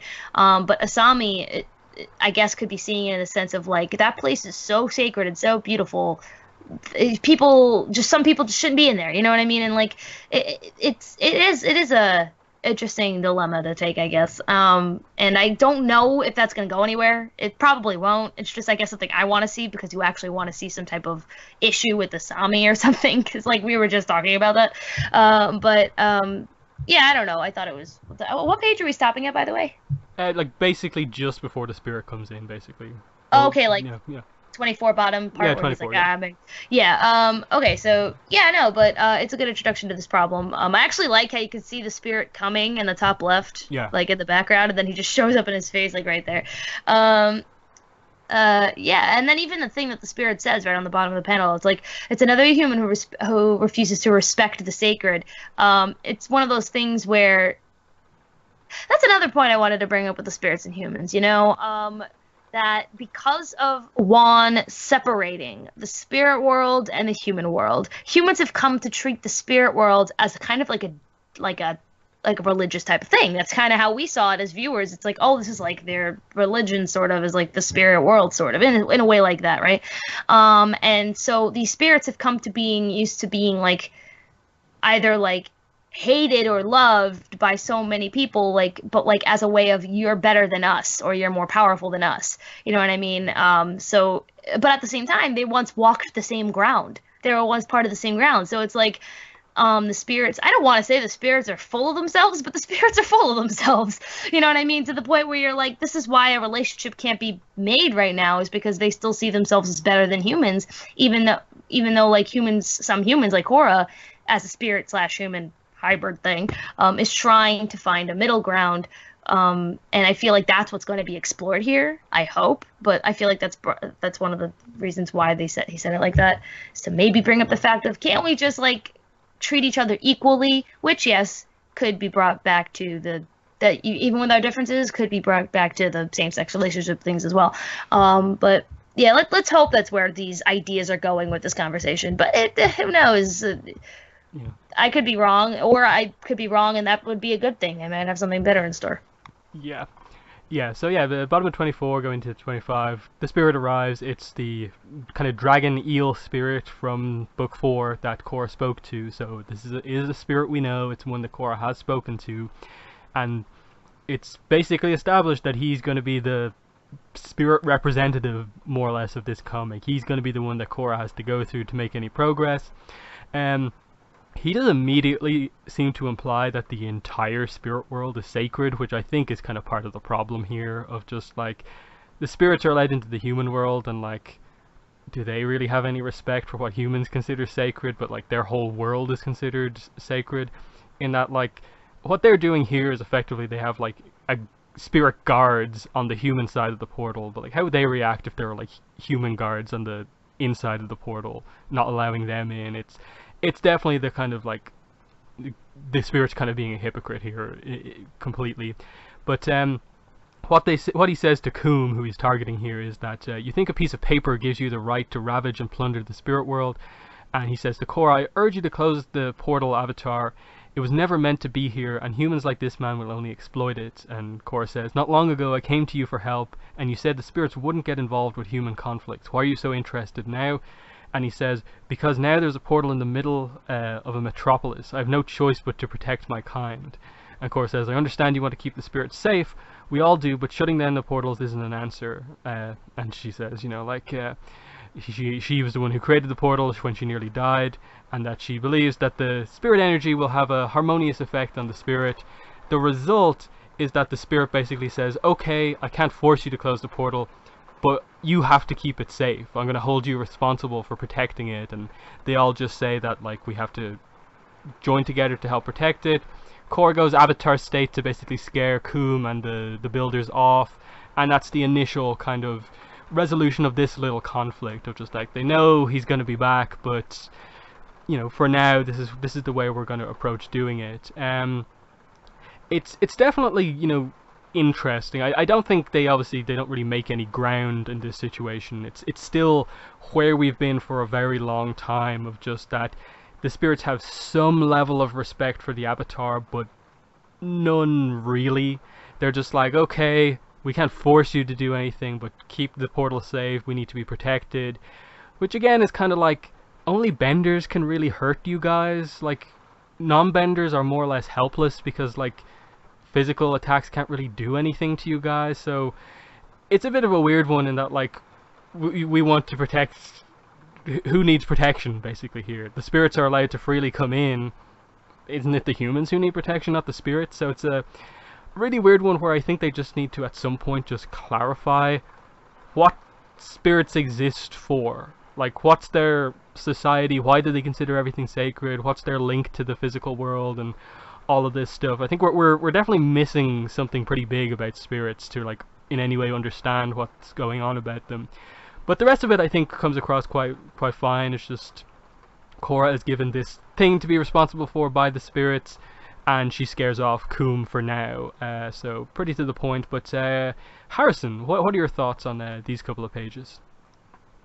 I like it a lot, and I really like that point that Kelly brought up of the spirits, you know, have been treated as, like, basically gods for, you know, thousands of years. Like, that's like how we saw the religion, just like she said. So they are full of themselves. They think all of them are sacred. They think the entire world is sacred, when, you know, that's not true. Like, yeah, in Avatar, the few spirits we saw were, like, you know, sort of sacred spirits. But then, you know, when we go into the spirit world, you see, like, I mean, we saw a spirit mushroom in season 2.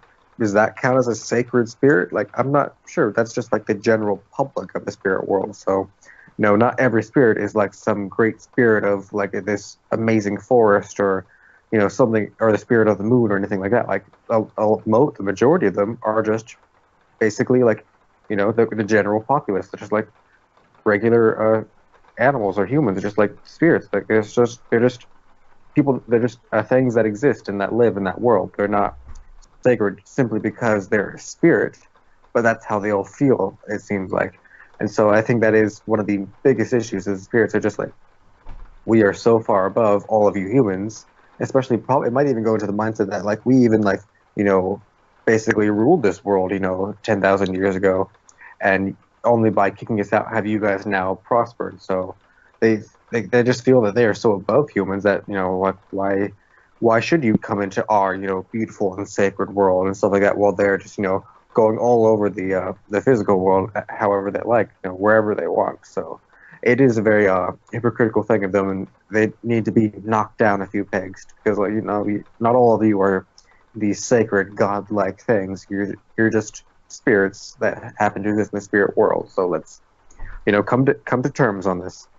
And also, I kind of like how the dragon bird spirit thingy is kind of now the ambassador of all spirits, basically. Like, whatever he says is the general thinking mind of all spirits. You know, like, as soon as he tells Korra, like, we're not getting involved in conflicts, then all the spirits leave. And so it's just like, oh, okay, sure, I guess he's their unofficial leader, I suppose. Like, is there any spirit that doesn't agree with him or anything like that? Like, so I just think that's kind of an interesting thing to know. Yeah. And but he does bring up some good points. I like how he says, like, you think a piece of paper gives you the power to ravage the spirit world. Like, yeah, that's a good point. Like, you own this land, you don't own the spirit world, so that's an interesting thing to bring up. But I do like how he sort of charges Korra with protecting the spirit portal, which is, I feel like that's not like uncalled for. Like, yeah, she's the Avatar, she's supposed to protect, everything. So the spirit portals and this portal, yeah, all of them. Like, I don't feel like she should protect this one more so than the others, but it should be, a protected thing. And it's something that will come back with that later on. But then also, I think it's a little, I don't know, I just feel like, you shouldn't use the Avatar state to just intimidate people to leave. I feel like that is kind of wrong.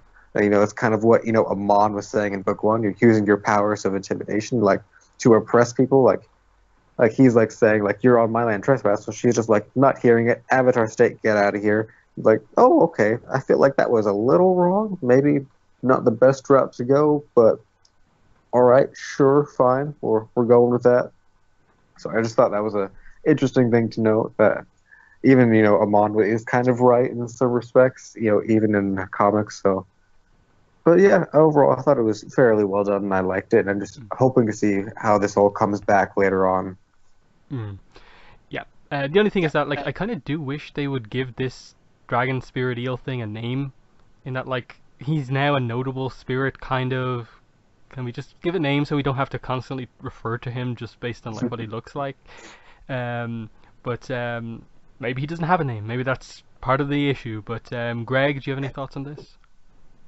Yeah, no, I think it would be neat to sort of have a name for him, but I don't know. I think the points that he mentions and that you guys have brought up, they definitely sort of, make sense as far as, their perspective, even if they are sort of on their sort of high horse as far as, they're sort of looking down on sort of humans and their sort of, their perspective. But I don't know. I think it's definitely is interesting how they're just sort of choosing to sort of start this, and how they're choosing, how they're just making Korra sort of the de facto sort of, protector of this area, which, completely sort of makes sense in this. And it's just, it's another thing that Korra sort of has to deal with, and it'll be something to see sort of how she and sort of the airbenders sort of, figure out how to sort of maintain this area. I mean, it makes sense to me that, the airbenders, as far as, them being, one of the more, or at least in the past, being one of the more spiritually connected sort of nations, and especially with Jinora at the head, would be some of the ones that could sort of, help I guess, hopefully sort of smooth over this process here. So it's definitely something that I'm interested in seeing, and, seeing how this sort of plays out later on with sort of, what happens later on, I think is something that could be really interesting. And Kelly, do you have any thoughts on these pages? Yeah, I pretty much agree with what you guys have been saying. And what do you call it? Damn, I can't remember what I was gonna say. Shoot. Give me a second.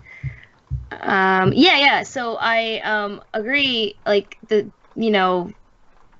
interesting to me. Like, you kind of get both sides, but you're still really frustrated with the spirits. But you get what I guess we're just calling him Ambassador Spirit, Ambassador Dragon Spirit thing, when he's like, I'll hold you responsible for keeping it safe. Like, to me, that makes sense, because I'm like, well, she did make this problem, and it's not a matter of southern and northern portals anymore. We have this giant middle portal now, so it's like, yeah, as the spirit, as the person in between spirits and humans, it makes sense that she should keep that portal safe. So I get that part of the conversation, but overall, the spirits are just still being ridiculous, you know what I mean? It's still difficult for everyone. And I thought it felt really weird to me. I'm with Harrison on the Avatar state thing. I really thought that part was weird. Like, not weird, but like, that's something like book 1 Korra would do. Like, get out of here, I'm the Avatar, I can do whatever I want. Like, it's like she didn't want to deal with the problem, and the scene just needed to move on. So it's like, all right, let's just write her get into the Avatar state so that they leave. You know what I mean? Like, they needed some, like, quick fix to get him out of here so that the story could keep going on. And it's almost like the story itself, because it needed to move on, they had to have Korra do that. And I thought that was really weird. Like, I don't know, would she really do that now after everything she's been through? Let me just scare off these humans with my Avatar state, and then for all of them to just laugh at it like, aha, that was funny. scaring people away. Like that just seems really weird to me. I don't know. I don't know how I feel about that. That's one of the stranger parts of the book to me, honestly. It came out of nowhere. They technically, and here's another thing. Even though this guy is obviously a greedy jerk, right? Like wanting to profit off of the spirit world, he's technically not wrong about owning the land. I mean, like, he did pay money for this. It's like part on a contract. You just have to work around that in order to fix the problem. So it was just weird to me that, like, you have the Avatar scaring this guy off of his property. Again, I'm not defending him, like, being greedy or anything. It just seems like really... I think at that moment, Korra was doing everything she could to just appeal to the spirits and, like, get the humans away. And, again, that's what leads to the conflict. Like, the humans being so afraid of the spirit world or whatever, but they want to profit off it at the same time. It's really weird. It was a weird part of the book for me, honestly. I have nothing else to really say about that other than it's nice to see Kai's alive in that one panel. like I didn't even notice that was him. I was like, oh, right, you. I forgot you existed. So that's a thing. Yeah. Yeah, and we see Daw in the background, and also Ryu, so some of the airbenders we know. Those guys, yeah. Yeah, we move into a different scene here. Creeping Crystal Triad Turf, Republic City. So Creeping Crystals, because they don't actually go into it in this book. From interviews, I think Mike has more or less said that the idea for the Creeping Crystals is that they're technically the oldest triad in the city. No idea why the book doesn't actually say that, but that's the implication that there's meant to be. But these next couple of pages are basically, there's a turf war between the Triple Threats and the Creeping Crystals, and they basically establish that the Triple Threats have a new leader. The Creeping Crystals are, getting the advantage over, the Triple Threats we know of, like Two-Toed Ping, Viper, and so on. Then the new leader comes down, and it's Jet. It's Jet. He's back. No, it's Tokuga, but it's basically Jet. And he has hook swords, like Jet did. And he comes in, basically turns the tides of this battle for the most part. He can fight benders really well. He also has chi blocking. And he takes down a bunch of these Creeping Crystals, and he's turning the tide of battle. Then the police arrive. Lin drops in. We see the brothers also come in, Mako and Bolin. And, a bunch of people are arrested. Viper gets arrested. Two-Toed Ping gets arrested. It's Bolin's first time being a police officer. He directly arrests Two-Toed Ping, and they just take away all the triads that they do capture. But Tokuga runs off in the midst of all of this. So we'll stop here just before we get into the conversation with Two-Toed Ping. Tokuga's our main villain of the book, but there's very little to his character beyond his like skills, and then even then it's like, okay, other skills that make him a good fighter, which are fine, chi blocker and hook swords, really cool. But I think what I'm really missing with this triad plot is just any sort of context for kind of what's happening, because the triads were not a factor in book 3 or 4 at all. And then the book doesn't really attempt to like address kind of what's been happening since then. Ping says something later on about the triads and how like most of them are gone or something like that. But I feel they should have clarified this a bit more. It's almost like Mike forgot that we aren't actually aware of what's been going on with the triads, and now suddenly we're jumped in with all of this stuff. It just, the importance of this scene, I think, is kind of a little bit lost on me, just because it is meant to just be the cool guy introduction of Tokuga, and that's really it. We don't really get much of an establishment for like who he is or what his personality is. It's just, here's a cool fight scene for Tokuga, and the Triple Threats are rising up again. But Greg, what are your thoughts on these couple of pages here? I mean, they're definitely interesting. I mean, the action bits of the comic are always, one of the cooler bits. And yeah, just like you, I definitely was like, oh, so this is the Jet character, because he has this sword, and that's pretty much the only character I think that we've ever seen use that actual weapon before. So I don't know. I mean, he's interesting. The fact that he can chi block is, something of note. Maybe that'll be something that sort of comes into play later on. And the fact that a non-bender was one to actually be able to sort of start taking things things over is interesting in itself. So it's definitely interesting what they're trying to do with this character. I mean, there's, like you said, there's definitely nothing too much to him, at least right here in the beginning. I mean, I don't know. This is the intro comic, so maybe we'll get a bit more development from him once, certain things happens to him later on in the comic. But for what it is in the scene, it's interesting just to see sort of how the triads and the gangs are working in the city, even if we haven't seen too much of them in the past, and to see Mako and Bolin sort of working together on this first sort of his first sort of how Bolin is just so sort of excited about being a police officer, as he is with most things that he does. So I think that's pretty much sort of in character for him in this sort of scene here. So I don't know, it's definitely interesting how they're choosing to use the gang and the triple threats, and just sort of how they're trying to weave that in with the whole sort of spirit conflicts. I mean, I don't know, it's a couple different things that they're trying to go for in this comic, which I don't know if they all necessarily work, to the best, at least right here in the initial sort of way that they're introducing all of them. So it'll be something to see if that actually sort of plays out later on. But as far as a character, I mean, he seems pretty cool, so we'll see how he develops. Yeah, like that's the thing. Like, this is the title plot of the comic. This is the turf wars, and it kind of feels like the most inconsequential part of the book, because it's just triads fighting right now. I'm sure it's going to get more interesting depending on where we go, but just the initial introduction doesn't impress me massively. It's like cool to see Mako and Bolin be police officers, but it's just more triad stuff, and it's fine, but just not particularly impressive. Harrison, now, what are your thoughts on the introduction of Tokuga here? I really like it. One thing I think is just really weird, and I'm pretty sure we're all in agreement, is just the whole creeping crystals triad is just like, where did they come from? Like, I don't know. I don't like a whole lot of writing in things that were like, oh, this was here the whole time. We just never mentioned it in the 4 seasons of television we had. I was like, really? Like, this, why did you invent this triad? And even if especially if it's like the oldest triad, like, it would have been interesting if they said, like, oh no, like in books 3 and 4, like when there was, stuff going on with the triads, like they fractured and stuff like that, and this is a new triad that formed out of that. That would have been interesting, and I would have been on board with that. Like, you could have just solved that issue right there, like, oh, this is a new triad that has formed out of this, and then now they're the big one that's kind of taking over in Republic City, and that's why they're in such competition with the triple threats. That could have been an interesting thing. Like, maybe you say like the Red Monsoons and the Terror Triad and the Agnikais, like maybe fractured, and then out of those fractures came this one. And since they have all 3 benders, just like the triple threats, maybe that's why they're in such competition with each other. That would have been a really interesting thing. But no, they just say, oh no, this is just a new triad that's been around. We just didn't know about it. We didn't address it and didn't talk about it.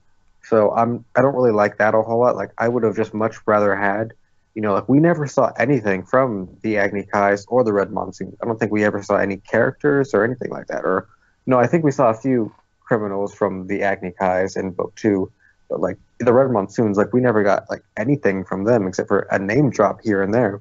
So like, why didn't we just introduce one of those, like expanding upon the show and stuff like that? Like, that's just bring one of those in, especially if they're the ones losing the fight here. That would have been what I much would have preferred to see, but that's just a whole thing. And then as far as Tokuga, I thought it was a good introduction. Like, I immediately, when he pulled the hooks, I was like, oh, okay, that's cool. Like, those are cool weapons. I like to see more of them. That was one of the cool things about Jet, was the hook sword. So I was interested to see the leader of a gang with the hook swords. And also, I was like, it kind of throws me off that the leader of the triple threat triad, and they're called the triple threats, is because they have 3 different bending elements, is a non-bender, and he's the leader. I thought that was interesting. So it'd be nice to see if they go into that more, of how he became the leader. Is it just because he's such a good fighter and everything like that?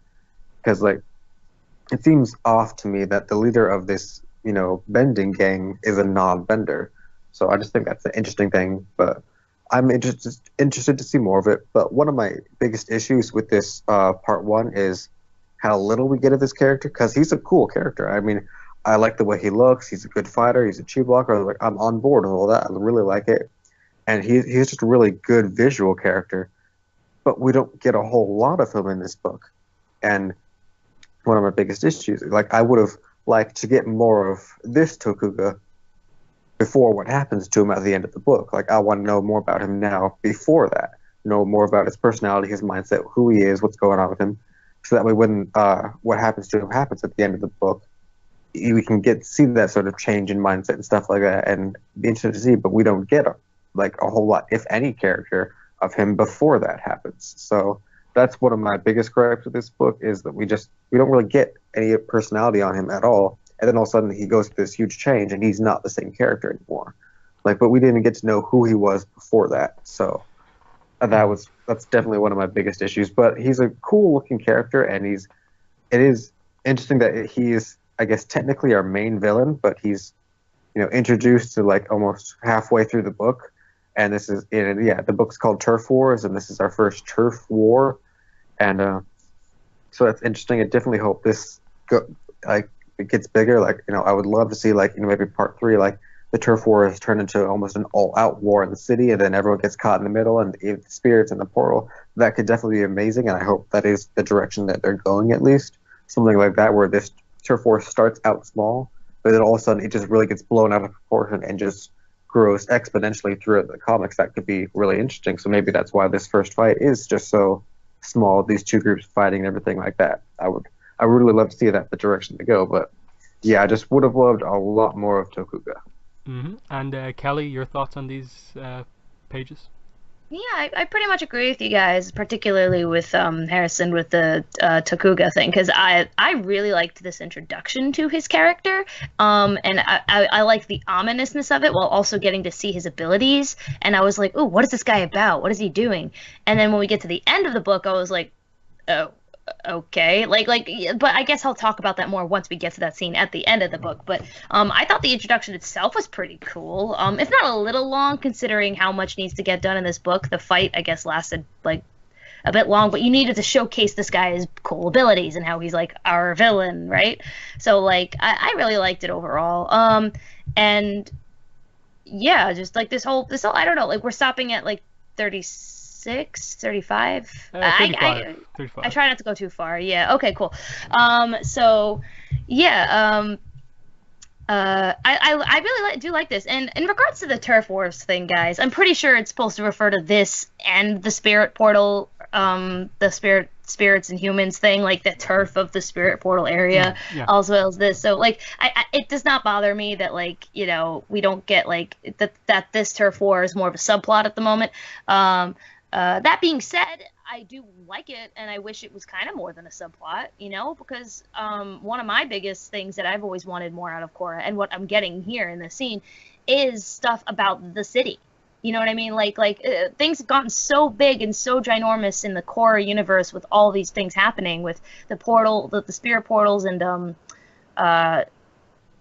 airbending coming back, and Kuvira taking over the entire Earth Kingdom, that one of the things I actually originally liked about the show was just the city. You know what I mean? And one of the things I wanted to get out of these comics was more about the city, and I'm glad we're getting this. But I agree, like the context of like who are these creeping crystals and like what is exactly happening here, we don't have enough context to completely get it. That being said, we do get some later.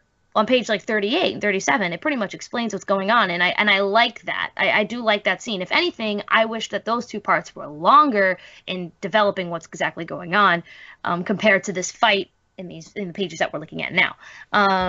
But maybe we needed some type of debriefing scene, like Lin being like, all right, Mako, Bolin, here's our mission or whatever, and Bolin being all excited about it. It's like, this is my first time doing anything. You know what I mean? Like, I feel like maybe we needed something like that so that we have context of what we're getting into, plus establishing what's going on with the metal bending cops and the city in general. Like, what is the state of the city right now? We've got all these spirit things going on, and I think the idea again, they do explain it on page 37, 38. We will talk about that, but it is a little weird that they just introduced this creeping crystal turf out of nowhere. You're like, don't know who these are, but okay, we could have used another one. We could have used a different word, triad, or not triad. You know what I'm talking about, like gang group. So I don't know why we had to come up with that. And I don't know, Tokuko's really cool. I like his character design. I like how he's got the jet swords. It is kind of funny that he's the leader of the Triple Threats now, but I mean, like, I guess he just didn't want to change the name once he took over. It's like, yeah, I'll just keep it Triple Threats. Like, he doesn't care that much. I don't know. I wish I knew more about him, but I guess we were not going to in the way that we expected to based on how this book ends. I don't know, but I don't have too much else to say other than what you guys have said. But I'm a little bit more positive again. I must reiterate that. Like, since we started the podcast, I was like, I do really like this book a lot.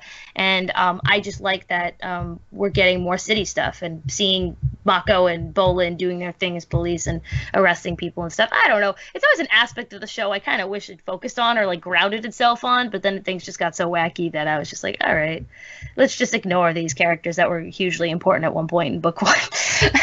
I have a lot of thoughts on these things. I'm done. Greg, have you talked about these pages? Yes. Mm-hmm. Okay, so the final page in that scene is just Ping and this guy called Mushi are in the back of the police van that Mako and Bolin are taking them away in, and of course Ping knows the brothers very well and starts to have a chat with them, mainly Bolin and Ping, about how basically he's very proud of the brothers for getting into such a good position, being cops now, and he's proud of them, and Bolin's just kind of chatting away with him, thanks Ping. And it's basically here that we get the complete establishment of, like, why Bolin is on the police force. He's just like, okay, he got this job, he's Mako's temporary partner, and that's it. I think it makes sense for Bolin to kind of jump into a position like this, given that he didn't have any sort of role come the end of the series. And this is about all the plot that we kind of get with the brothers in this book. It's literally this tiny little thing of Mako is not particularly happy that Bolin's going to be his partner, and then the payoff is just that he says, thanks partner, towards the end of the book, and that's it. The smallest of small plots. I like that Bolin's kind of excited about it. That's kind of fun to see him as a police officer. I wish there was a little bit more with the brothers going forward, but they have a little bit of chance to shine in this upcoming scene here. So they bring Ping back to headquarters, and Beifong is obviously, like, screaming at him to, like, give up the information. Who is the new leader? He's not saying anything, but Mako basically knows the best way to get information out of Ping, and basically, they just kind of force him into a lie, basically, and the reveal is that it's, like, Tokuga. And we get the idea here. Here's the setup. He says, here's the deal. When downtown got destroyed, so did the Triad's turf. The Triple Threats, the Red Monsoons, the Agni Kais, and the Terra Triads. We all scattered. Tokuga took advantage of the chaos. He bumped off our old leader, Viper, then started recruiting members of the other Triads. Anyone who didn't fall in line didn't live long. So they set up that Tokuga is this kind of vicious character who basically kills people who don't agree with him. I'm not the biggest fan of the fact that, like, they sort of imply here that, like, the portal kind of just took up, like, all of the city, basically. Just like it took up, like, every Triad's turf, more or less, except the Creeping Crystals. It feels a little forced that they're suddenly saying, like, oh yeah, every Triad lost their territory here and they just fell apart. And then Tokuga just, like, killed people. I think they also kind of lose track of Viper, because he was literally captured in the previous scene, but they kind of imply here he was killed. So it's this really weird thing where you have to say that, like, Tokuga, like, really badly injured Viper, but then got Viper to stay on the Triple Threats. It's kind of a weird one that they just... they almost seem to forget that, like, who Viper is, and they're just like, he's the leader, but he's also that guy from the first episode of the show that's captured in this scene just before. So I don't know if that's meant to be an error or just meant to interpret it in a weird way. But that's the setup of the establishing thing here, and Lin basically just says Tokuga is now the most wanted guy in the city. I think overall, I had some hope that this would, like, expand our knowledge of the Triads, and instead they kind of make it smaller. They basically just say that the Triple Threats are now kind of all of the other Triads merged together, kind of, but not really, because they seem to lose to the Creeping Crystals. Like, they barely get an advantage in that initial fight. So I think we're absolutely missing, like, a lot of, like, context and detail to what's going on here. And as well as that, I don't know why they didn't really mention the Equalists or the core video game plot at all. I think you kind of really did need to establish that, because that is the most recent like content to feature the triads, is the core video game plot. And given that not everyone will be aware of that, I feel you should have said something about it, that that's maybe the reason why they weren't in book 3 and 4 and are only returning now. So I'd have a lot of criticisms for just how they approach setting all of this stuff up, and that there is a lot of information that they need to get through, but they don't present it massively well. And again, with Tokuga, it's like, okay, he's cool, and now they established that he's kind of cruel, but that's really all there is to his character. I wish there was a little bit more said, that maybe Lin and Mako were maybe aware of this Tokuga. They'd heard the name before and established a bit more about him. But you know, it's not awful. I think there's still potential in this plot depending on what way they go with it. It just, we kind of end the turf war plot in this book not really being massively more aware than we were at the start of the book. But Harrison, what were your thoughts on this kind of interrogation scene here, as well as the Mako Bolin scene as well? I really liked the Mako and Bolin stuff. Like, again, they all felt like in character, and it was a nice scene. It is disappointing that this is like the biggest scene they get in the entire book, but hopefully that just there's more for them in parts 2 and 3. But I would have liked more of Mako and Bolin. But what we got was nice, even if it was incredibly minor and not a whole lot going on with them. And I also really liked Two-Toed Ping. Like, he also felt very just in character with how he was in book 2. Like, I could just hear the way hear his voice in my head as I was reading it, so I thought that was great, and it all just fit really, really well. So I liked that a lot, and how he's talking about how he's proud of them and everything like that. Like, I just thought that the whole thing was really, really nice. And then the whole interrogation thing, like, it was again like playing to he's not the smartest guy, so Mako knows kind of how to fool him into getting him to confess who it was, and so I like that a lot. And he just kind of giving the explanation of what happened. Like, we do need more of what exactly happened with the triads and everything like that. And the fact that the spirit portal took out all of their turf was kind of like, oh, okay. It didn't seem like it took out all of that. Like, it's a pretty big city. This just took out, like, in compared to the whole city, it's just a small section of the downtown part. Like, they really took out all of the triads turf except for maybe the creeping crystals. That was definitely like, okay, sure. Like, there's no gangs in the rest of part of the cities and everything like that, but oh well, we'll just see where it goes. And then, so I like how they're like, okay, so Tokuga is now like, top of the most wanted list. And also just like that panel of Tokuga there, where like in the sort of explanation, like, I just love the way that looks, just the way he's holding the swords, like the art style, everything about it. I just thought it was a really, really nice panel, and definitely for me one of my favorites. And also just because like he's such a cool looking character that like they just utilized his look really well. And I just thought that was great, and I just wanted to point that out. But so yeah, I like the stuff with Mako and Bolin. Would have liked a lot more with them, but hopefully that's just going to be for later parts. And yeah, Two-Toed was great. Like, I just liked how they brought him back, and it wasn't just like, oh yeah, he's just this guy in a panel here. Like, no, like, he's this kind of silly, fun character, and we're going to have some fun with him in this scene. So I thought that was great. So yeah. Yep. I do also like that kind of Lin is listening a lot more to Mako, that she goes straight ahead, knows exactly what Mako's going for, with the whole idea of like, Ping's not particularly smart, you can fool him pretty easily, and she immediately knows what Mako's going on about. So, I hope they kind of address the kind of that relationship, and like, maybe once Mako gets the bandage off, his arm is healed, gets back into action, maybe she does like promote him or set him up to be like one of the higher level police officers going forward. I think that's an arc Mako kind of needs really badly, and I hope they do something more with him. But Kelly, what are your thoughts on these two scenes here, the Mako Bolin stuff and the interrogation?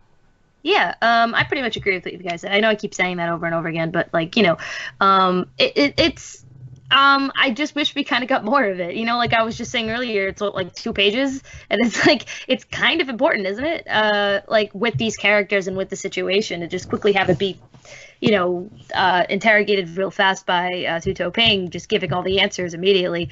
I mean, I like the answers that he gives. I think they make sense, except for the Viper thing. That's pretty bad. I'm thinking like. I don't know. I don't know if they just genuinely messed up or if they meant something else by he bumped off our old leader with a slash going across the screen. Like the page. You know what I'm saying? Like that was weird. That was a bad mistake on their part. I don't even know how you could really look at that and be like, oh, but wait, 2 pages ago we drew him there. Like I don't know how that happened. I don't know what they were trying to say. So that bothered me. And I also agree. Like Tu Ping is like really in character, and that one of the best things about this book is how in character everybody is. I think the writing is really well done with like their personalities. I mean, like as much as I love the Avatar comics, there would be moments where I feel like it was just like okay, but like this, again, like I was saying earlier, it feels like I'm watching like the first episode of season 5 or something, because of how like it feels so in character. And yeah, it's just good to see Mako and Bolin working together. Such a weird, random thing where like Mako's like, we're just temporary partners, and then at the end he's like partner, and like what a fantastic character arc for 2 pages, just 2 whole pages of character. I don't know what the point of that was. It was a little weird, Maybe they had planned for it to go longer, or maybe it is still going to develop. I'm hoping it does, because my biggest fear is that, and I mean, it's already coming to fruition with how barely they're in this book, Mako and Bolin are like not going to be a part of the story at all, and like this whole thing will just be pushed to the side for other things like the Asami and everything like that. And this whole part is kind of an indication that this could be a possibility with how this book goes forward, and I just hope it doesn't, because again, it's one of my criticisms of the book too, is that we get so little of this part of the plot. It's like it's supposed to be an important part of the plot, and it's just kind of like, it's not that important. And I do like the interrogation scene. It feels very in character. I'm really happy that Lin and Mako get along now, and that like I agree with Morgan. I hope that Mako gets some type of development in like becoming a higher up in the police force because of how the hard work he does. But I'm also worried that's not going to happen, because you got him freaking out at the moment at the end of the book over like him realizing that his girlfriends are now together. So I just hope that doesn't get too much time spent on that. But overall, I of course like these scenes because I want to see more of it. But the problem is I want to see more of it, and I don't really have much else to say other than I should probably note, I do think I get the explanation. And Morgan, you were saying earlier, you were like, it's just that it doesn't make sense that the spirit portal took up the whole thing. I don't think he's talking about the spirit portal. The parts of the city were destroyed by a giant robot. You know what I mean? Like I think they're saying like the parts of the city that were destroyed during that whole fight were locations of the turfs, of the gang turfs. And so the chaos of what went down in book 4, and you could even argue book 3 with the spirit stuff, the vines everywhere, we never got any development on that either. Like, well, what happens to the turfs when a lot of the quote unquote turf got turned into spirit world location, vine areas? Like, you know what I mean? I think maybe that's what Tu Ping is talking about as well. But then again, that was like, what, 3 years ago? So it's a little confusing, isn't it? Like it's very. I agree. It's just. It's weird. It's because I get what they're doing here, and it's simple enough for me to understand. But then you start questioning into things, and you're like, wait, but what about that? And what about that? And what about that? And you're just like, okay, don't think about it too much. But I do like the explanation that Tokuga was someone, when there was chaos going around, that he took advantage of that chaos and took over, and he's a ruthless leader about it. I just want to know why. I want to know, like, what's his angle? What is he getting at? But I like the backstory. I just want to know what's up with it. And I'm worried we're not going to get that. And I'm worried this whole thing is just... the plot here is suffering a lot in this part 1 because so much of it is focused on Asami and the relationship. And that sounds bad. But it's just the pacing problem. Mm-hmm. Greg, what are your thoughts on these pages? Yeah, I mean, I don't know. I think like you guys have said, Tuto Ping is definitely in character. He's like the nicest sort of like gang member that you've ever seen. The fact that he's proud of, these two kids that he's, essentially seen grown up to become officers, and the fact that they have him, in the back of a truck going to jail is interesting that he can sort of act that way. So that's always fun to see how his character acts. And I don't know, it's interesting how they're setting up the whole sort of thing with Tokuga and just him being the one to sort of take control and sort of, off characters that we thought were still around, but maybe they're not still around somehow. However, they're gonna work that out. So it's definitely interesting to see. I don't know what the fact that they're sort of just trying to make him seem to be like this really sort of, this, I don't know, they call him a kid, but I mean, however old he actually is, just sort of take control of the whole situation. And we know from, later on in the book that he has some sort of, backing, and he clearly has some sort of, I guess, larger scale plans that we're just not sort of aware at this time. So he's just sort of this ruthless, really skilled sort of bad guy type character that we're just sort of wanting to know sort of more about. So it's definitely something to sort of see, how much more they want to sort of expand upon him, and how much, depth they're going to give to his actual sort of character, and especially with his changes later on, as Harrison said, like how has his personality changed from just, these first couple pages where we've seen him to where he is at the end of the book. It seems like he's going to be almost a completely sort of different type of character. So I don't know how they're going to sort of balance that whole thing out. Mm-hmm. But we move on and we switch over to the temporary evacuee camp. This is where all the people who lost their houses are staying. And it seems like Zhu Li is actually taking charge of a lot of this stuff. She's organizing relief supplies and so on. She's getting Kaya to help with the healing, medical stuff. And this is when Korra and Asami come in and they reunite with Tenzin and Kaya. And we just get the idea that, like, if Zhu Li wasn't here, nothing would be done, because the big thing is that Raiko isn't doing anything. Tenzin's really angry at him. He hasn't bothered to even come down here. He's too preoccupied with his re-election coming up, and Korra notes that he's never been very compassionate, and that basically Tenzin says he's so unpopular at this point that even a flying lemur could run against him and probably win, and Milo pops in with a pokey joke at this point. And yeah, they basically just say that Korra should probably give us speech or just give an appearance to the refugees to give them some hope, and she wants Asami to come out with her, but Asami kind of holds back on this point, and that she feels Korra will better inspire people than her, and it's kind of this awkward moment that they point out the fact of, like, is it practical that, like, Asami's, I suppose what she's maybe getting at here is that I prefer to do something that actually affects stuff that really happens, and then Korra's like, wait, actually lifting people's spirits, that's not a practical thing. So a little bit of an argument here. It doesn't really go anywhere. It's just like a little issue between them as Korra goes off to give her speech, and then they come back together and it's fine. To make some progress, we'll continue on. Basically she walks out and the people want all these little things to be done, like fireburn my tea, it's cold, find the eye off this kind of teddy bear thing I have, and so on. Instead, she chooses to kind of make an Earth kind of platform and give a speech about basically referencing what Tenzin told her before about in book 3 about it's a time of change, and a wise man once told me that change can be good or bad depending on your point of view, and this is going to be a new beginning full of new possibilities, that she believes that with this new era they can forge a brighter future living in balance with the planet evolving and so on.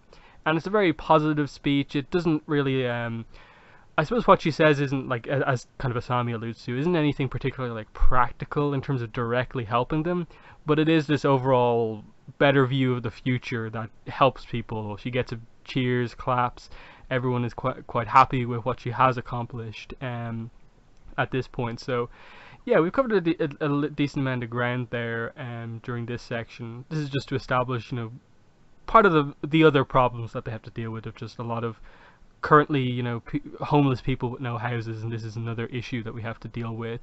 But Kelly, what are your thoughts on this section of the book? Yeah, I really like this section because we get to see the other characters again. We get to see Tenzin and Kaya and everyone. It's good to have those guys come back too, obviously, especially Kaya since she was just completely absent from book 4 for some reason. But if I'm right about that, right? Yeah, she wasn't even in that. Okay. Yeah, no, I really like seeing like Zhu Li take charge here. I think that's like a really good idea.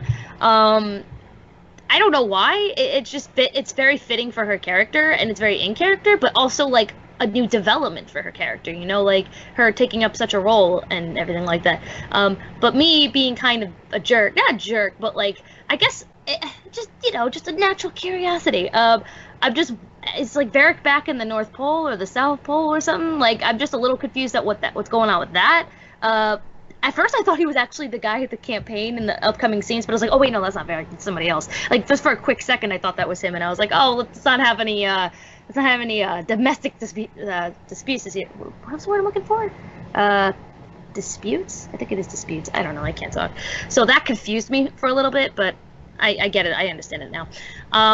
Yeah, but it's really nice to see like Tenzin and everything, and them talking about the situation. The scene where like oh yeah, and Raiko sucks. Obviously, I like that whole coverage that he's trying to get reelected, and it's just it's not surprising. Let's just say that it's really not surprising at all, and yeah, I have nothing else to say about that. As for like Corrin and Asami, that whole like quick thing, I thought that was kind of weird. Like, is this gonna come up again later? And then it doesn't. I don't know if it's gonna come up later again at all or what. Or it was a strange thing to interlude there. And then they like show like Kaya like looking over at Asami like is something wrong there? Like that part was a little weird too. I'm like, how could you get from that argument that like they maybe be together or something like that? I don't know. I felt like this whole page part was kind of pointless. Like, which kind of gets to my point of what I wanted to say overall about the book is that as much as I'm really happy that we're getting Korosami development and we're understanding their relationship and learning more about how the Avatar world sees same-sex relationships and everything like that, I feel like it almost completely overshadowed any moments of actual like plot in this book. And like I agree with what you were saying in your review on your channel, Morgan, that was the case. You know what I mean? That like we lose a lot of the plot and like basic setup structure here to focus on Korra and Asami. And I'm totally, it's kind of a difficult situation because we also need Korra and Asami development because we're like, whoa, they're together now? Okay, how is this going to work out? So of course we want to know that as well. It's just kind of difficult to balance the two, I guess, and they didn't do the best job at that in this first book, and I'm hoping it improves upon that, but who knows. So at least we got this really nice speech scene. I really liked this scene because, yeah, it's true, she didn't say anything practical, and it was all just like positive, we'll make the world a better place, but I feel like it was a better version of that kind of speech. Like, it was actually a good version of that type of speech. Like, look, there's a lot of bad things happening right now, but because of how much things have changed, we have to look at this positively or we're never going to get anywhere. So, I don't know. I appreciated the scene. I appreciated the speech. I really like the panel, the top panel of page 46. Just how that looks, like her arms are out, the spear portal in the background. Like, that's just a nice panel, in my opinion. I don't know. Overall, good stuff. But I feel like there are just portions of these parts that could be cut out with like Korra and Asami and like other little things that could have been made room for the Mako and Bolin stuff, you know? And I'm sure a lot of people would be like, what the heck are you talking about? More Korosami is the best. And I'm like, yeah, I don't know. I'm worried that like people aren't going to get what I mean by that.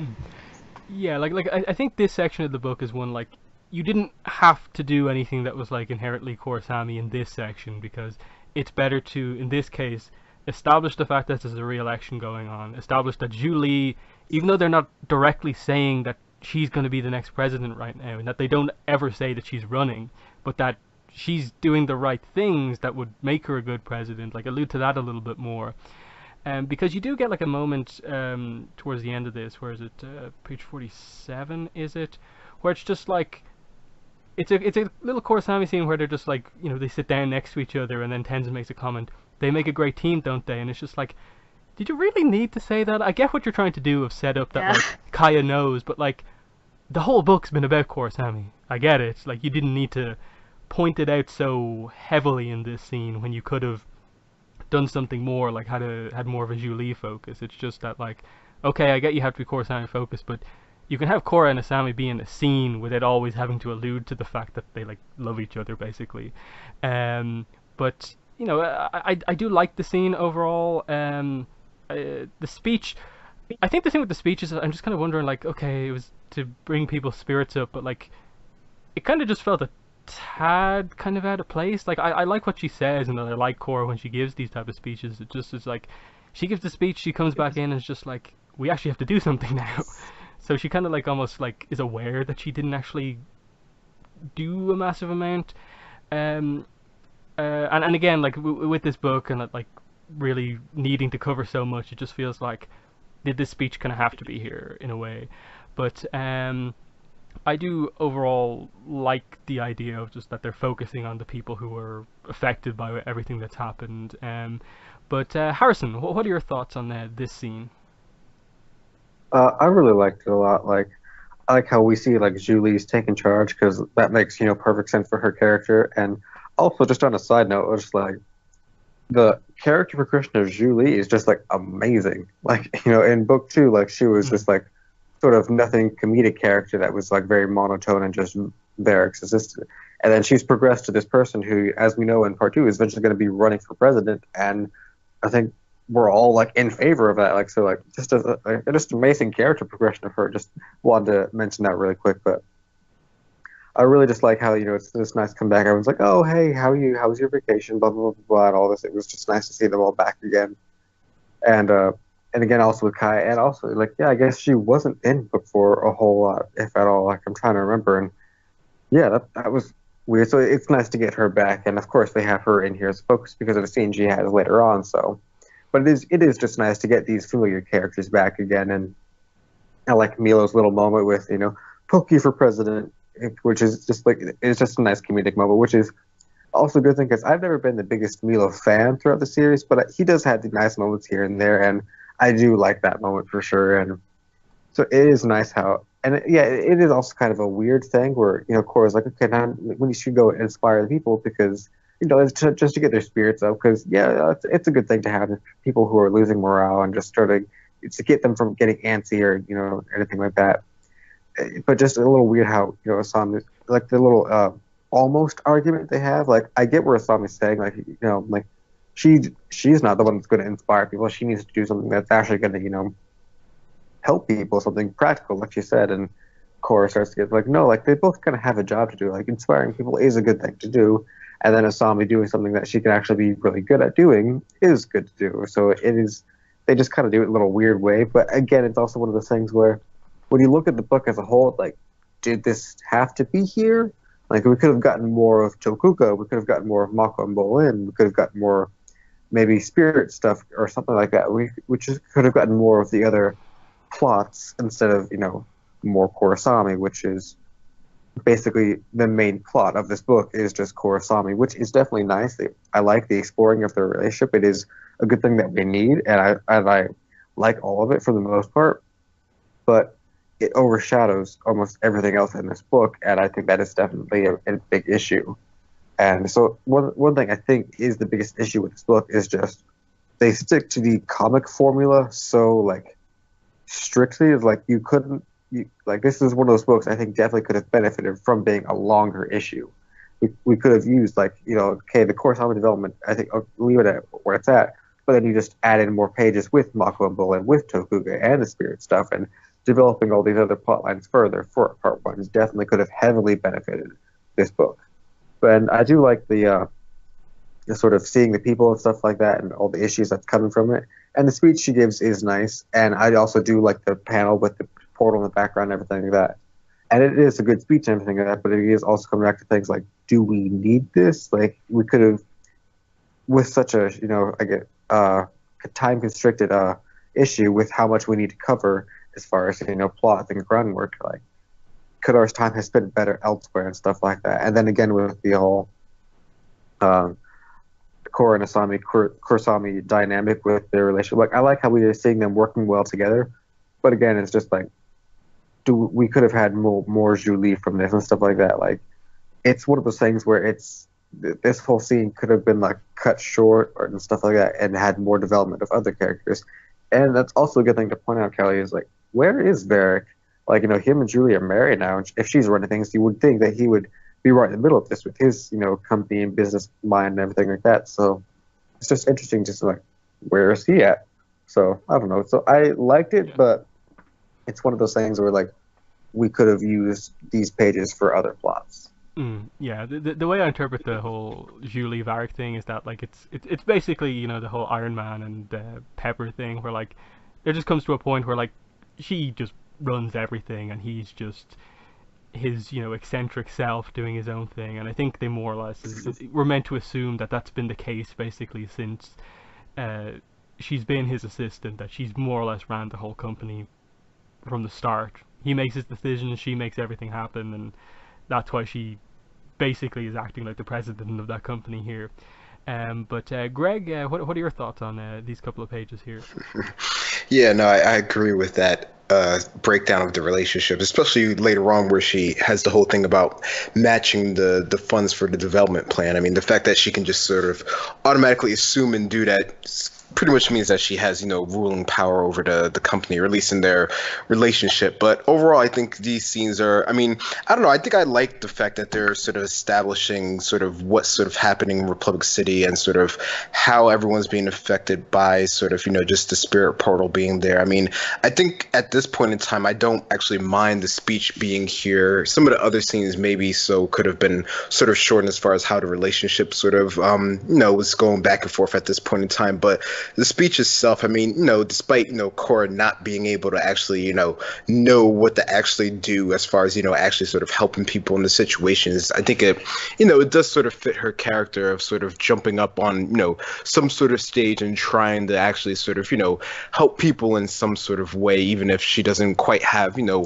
all the answers yet. So, I like that she actually does go up there. I like the scenes where they have, where Tenzin's, he's definitely very sort of proud of Corrin, sort of all that she has sort of, come to accomplish. I mean, just the fact that she's willing to sort of, do this in front of this many people just, shows, a bit of her progression as a character, even though, she still has a bit of a ways to actually sort of go here. So, I mean, that part I actually kind of like. I mean, the idea of their whole sort of, I guess, focusing more on their relationship here is something that could be sort of hit or miss depending on if you want to see more Korrasami or less Korrasami. And, the fact that they have Kaya just sort of being in, all these scenes just being the super sort of, I guess, observant one of the whole situation with her, personal background. I guess it's nothing that's sort of, super sort of out of place. I think it sort of fits Kaya's character to sort of, sort of be able to sort of tell what's going on in the situation, even if they do,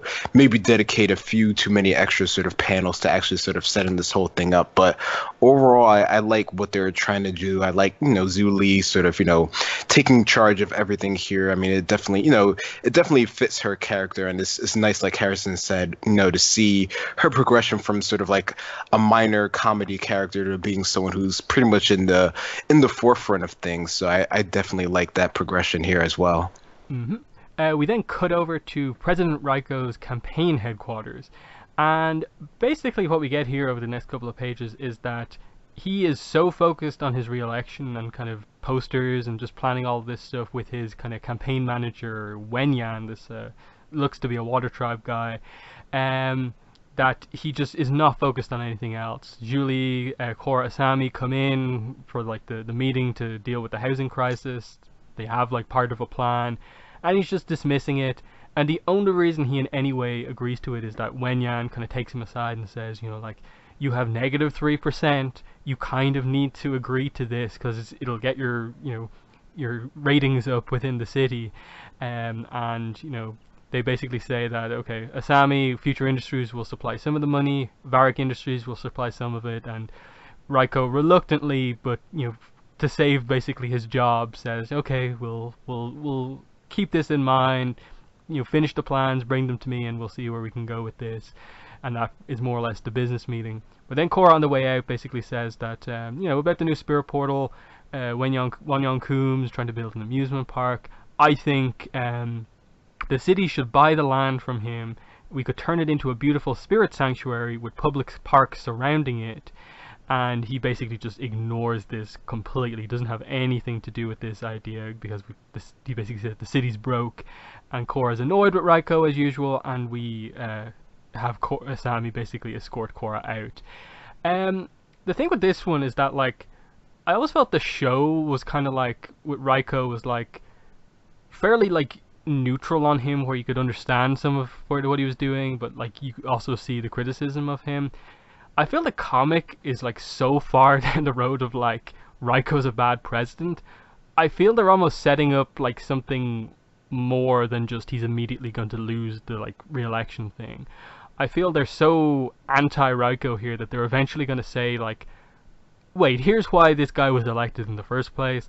Here's the positive stuff he has done during his time in office. It's just, it feels very forcefully anti-Raiko, and as someone who basically has been that way most of my time with my view of the show and the character, it even feels weird to me, and I've been someone who's been very critical of Raiko. I think it fits kind of the way he's presented up to now, that he just dismisses anything spiritual, has nothing to do with it, and is only interested in himself and keeping his job. But I feel they're doing something with Raiko here, and I don't know if that's like there's something shady about Wenyan, and maybe this guy's misleading him and has been for some time, and he's actually connected to something else, or it's just, no, Raiko is actually just a really, really bad president. I'm not exactly sure what way to take it, because the book is so heavy on the anti-Raiko side of things. But Greg, what are your thoughts on this big scene with Raiko here? Yeah, it definitely seems like they're really pushing hard as far as, Raiko being not the right person to be in power in this time, because you would definitely think that he would be focusing more on the people rather than his own sort of campaign here, especially if he actually is sort of running unopposed, and, why is he going through all this effort to get reelected unless, he knows maybe someone might come up. So maybe he knows something that we don't know at this point in time, but it's definitely interesting sort of how he, tries to deal with the situation and only sort of, turns it around just because he thinks he can have, a positive sort of, voting in the poll, which, it's funny that he actually is at -3. That's just, this really, really shows how badly he's doing in the race right here against himself, essentially. So it's definitely interesting what they're trying to do with him. I mean, I don't know. I don't get such of the hard feel that they're trying to make him out to be sort of like a really sort of like a bad guy on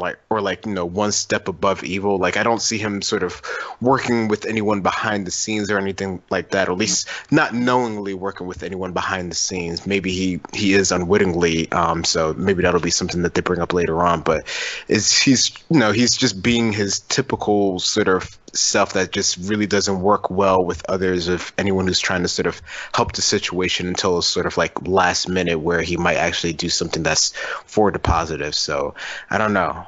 Yeah, and I think the other interesting thing here is just that, like, Julie doesn't really talk a lot in this scene, and given that we sort of know she's going to be eventually set up to run against him, I'm kind of surprised that like there wasn't a scene of like Julie being like, I can't believe you're not agreeing to this, or something like that, like her like opposing what he says, and then maybe like deciding that like I need to do something going forward.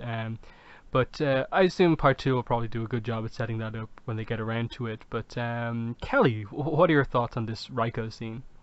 Yeah, I mean, the whole, like, Raiko sucking thing isn't something that really bothers me. This actually pretty much feels, like, in line with how he usually is. Maybe that's just me disliking him so much that this isn't surprising to me.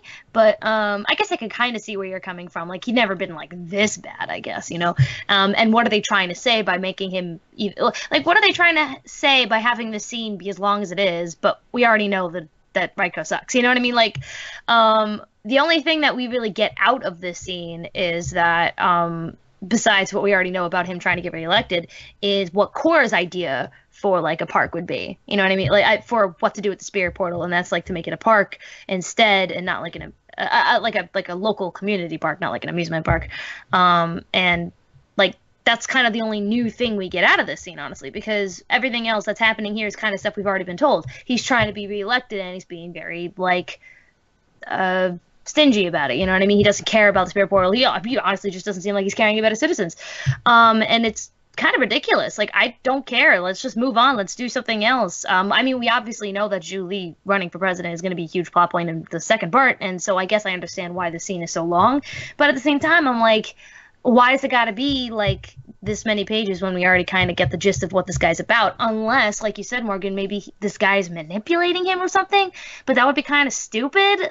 I don't know. Like what? Maybe he's working for the Turf Wars, but then like what would his goal be in trying to get President Ryko out and then the Julie in? Like I don't know what's going on here, and I didn't really care that much. You think I would, but I honestly didn't. The only reason I cared was like the potential of Julie running for president could come up, but it didn't come up at all. So like this whole scene kind of felt like wasted opportunity to me. It's one of the few parts of the book that I said should be trimmed down in order to make room for like actual other plot development. I understand that stuff isn't easy. You can't just go, okay, get rid of this page and then add another page over here. Like, it's not that simple. I understand that, but I don't know. Something about this scene I just felt like was kind of just grating. Like, this is exactly what I expected out of this, and I didn't need it to be this long, if that makes any sense.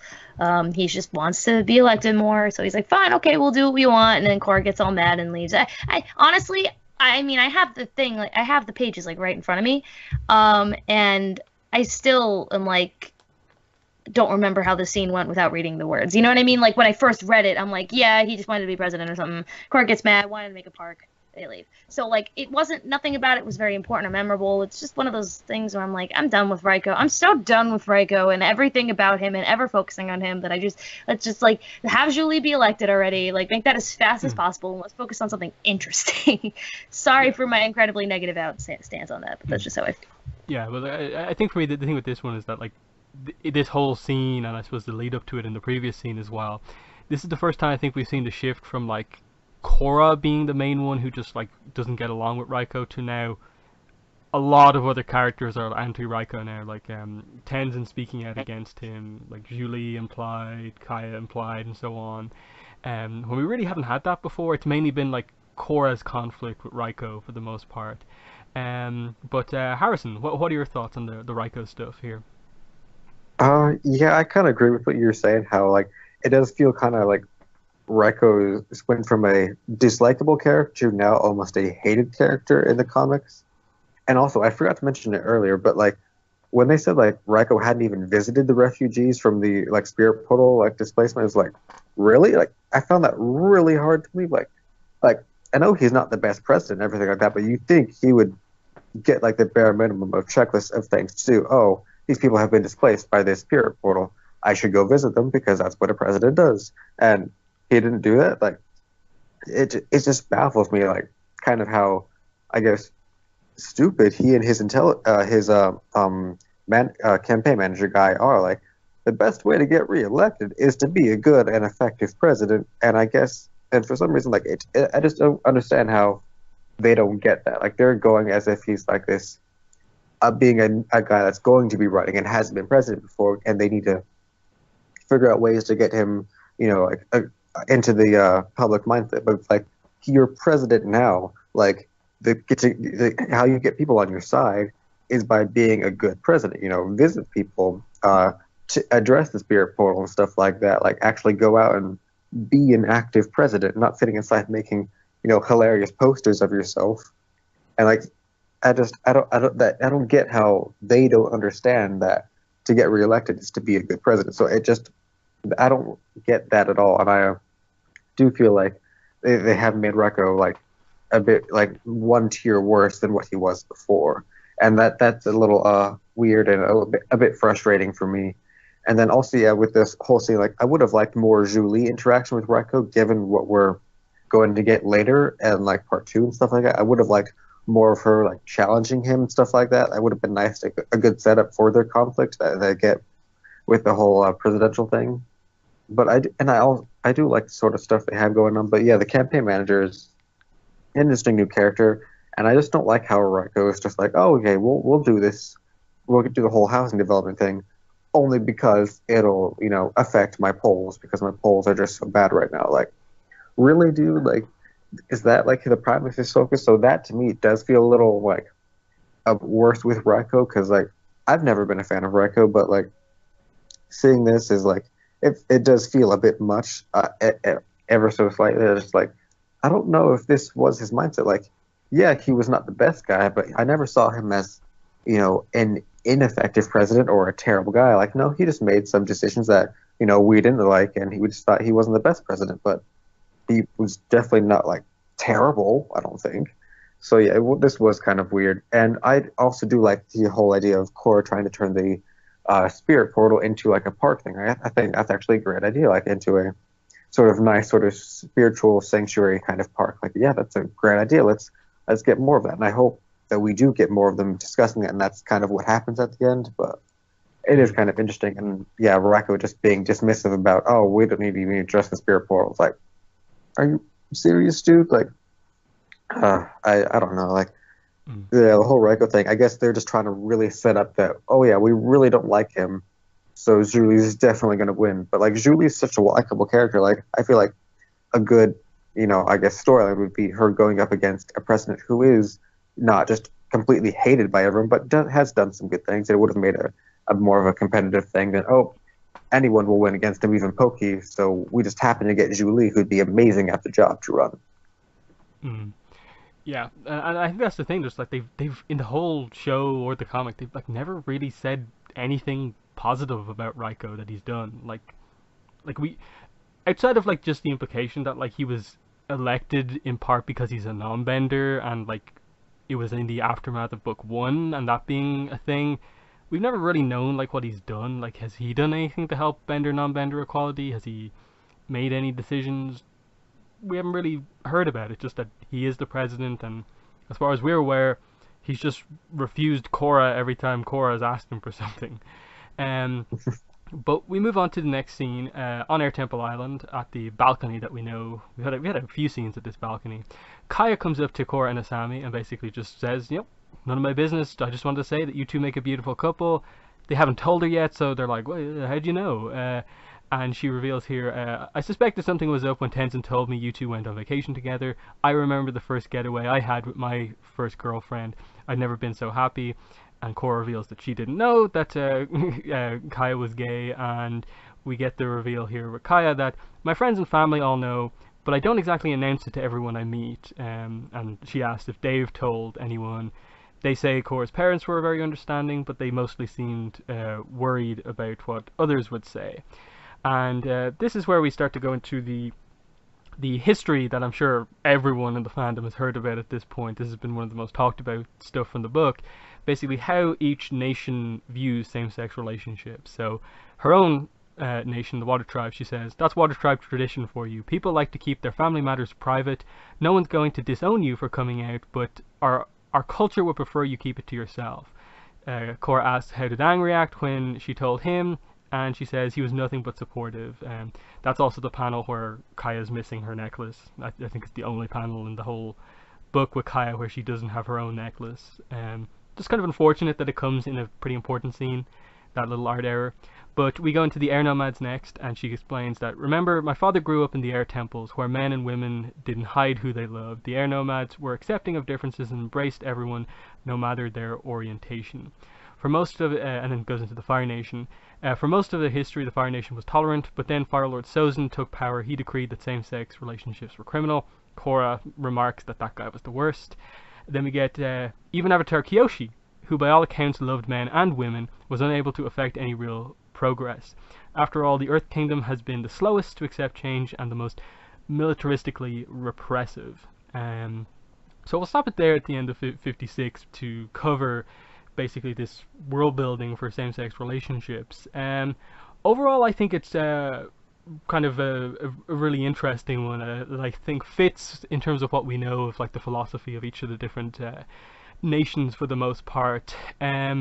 The only issue I have is just the Sozin thing feels a little heavy-handed in that the whole book, Sozin is the only named character who is actually said to be against same-sex relationships.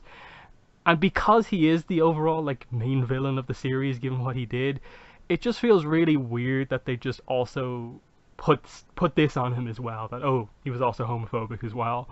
It just felt like a very easy thing to do, where like the whole book, Corrin and Asami are like warned, other people won't be as accepting, and it's Sozin is the only character who is ever established in the history of the world up to now, basically, to be actually anti these type of relationships.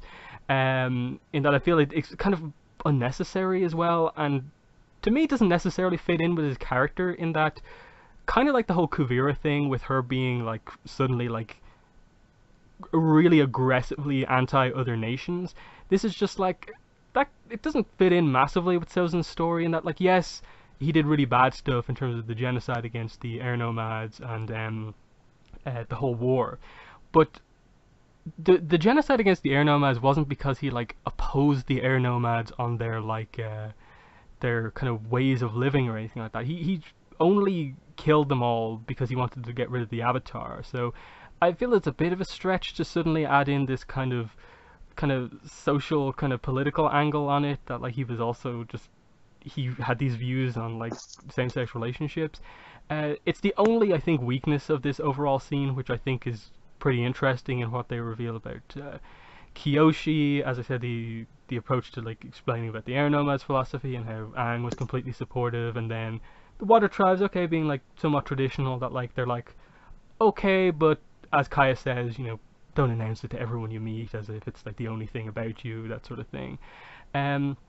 So I do like this as a kind of interesting world building approach. It was kind of like nice to just know, okay, that's how in general people from the nations are going to view things, that it doesn't really seem like it's awful out there, but that, like, kind of course parents wonder about, you know, not everyone's going to be accepting, but for the most part, especially now, it's not awful. So overall, pretty successful scene, and I kind of just like the whole idea of this scene, that it's Kaya who's kind of older, more experienced, and she really kind of helps to, I suppose, calm down, give clarity to Korra and Asami, who are both kind of like, I wouldn't say like panicked or anything like that, but they're just kind of like unsure about kind of what way to approach their relationship and revealing it to everyone.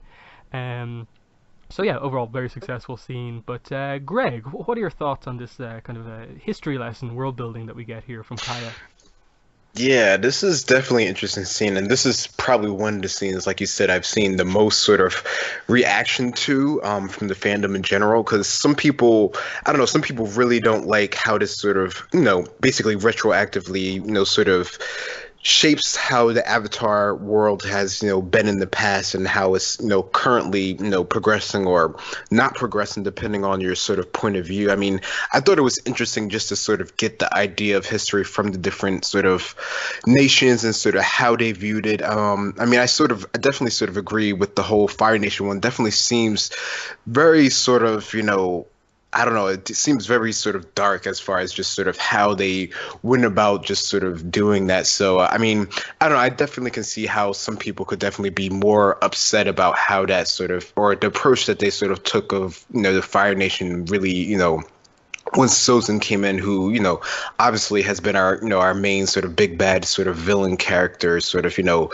he's, you know, just obviously he's just the worst of the worst, you know, as Korra says here. So I don't know, it's definitely, I don't know, maybe they take it a bit too far as how they're sort of trying to set up the whole thing. And I don't know, it's definitely interesting. I mean, I don't know, I like the conversation in general. I like how they sort of break it down. And, you know, I like that, you know, Kaya as, you know, one of our older sort of characters, I like, you know, that she's the one that sort of, you know, comes to our main characters and sort of, you know, has this discussion. I like that, you know, aspect of this conversation that they have here, how it works as far as, you know, the whole Avatar world and the lore from the past, and how it'll affect things going towards the future. I mean, I don't know. I mean, it's definitely a tough thing to sort of deal with in, you know, just in the comics in general and just in this world, you know, how it's going to sort of play out. So I can definitely see why it's been, you know, pretty polarizing for many different fans, you know, for ones who do accept it and ones who don't accept it. So I don't know, it's definitely a tough thing, and I'm not even completely sure sort of what I think about it. There's been a couple different articles out sort of about there's one that's really long that I'm still sort of reading, and sort of their sort of view of it, and how this definitely takes it more towards the negative path, and how it doesn't necessarily belong in the Avatar world, at least as, you know, how strictly they break it down here. So it's definitely something to sort of, you know, discuss and talk about. Yeah, it's definitely a tough one in that like you get the idea here that they're trying to do, just like kind of almost create these rules that like this is in general how people from each nation view it because that's how their kind of culture is. But like it's always difficult to do that when like each character is like unique and different and so on. In that I almost feel they should have made some sort of a separation between the northern and southern tribes approach. In that I get the southern tribe is still somewhat traditional, but I feel they maybe should have tried to create some sort of a differentiation there. That maybe another tradition of the north is that they're much more traditional about this sort of stuff, and the south is kind of more open. Um, but overall, I don't mind it too much because like we've never had any of this stuff like set up before, so this is all new, and I don't really see how it contradicts.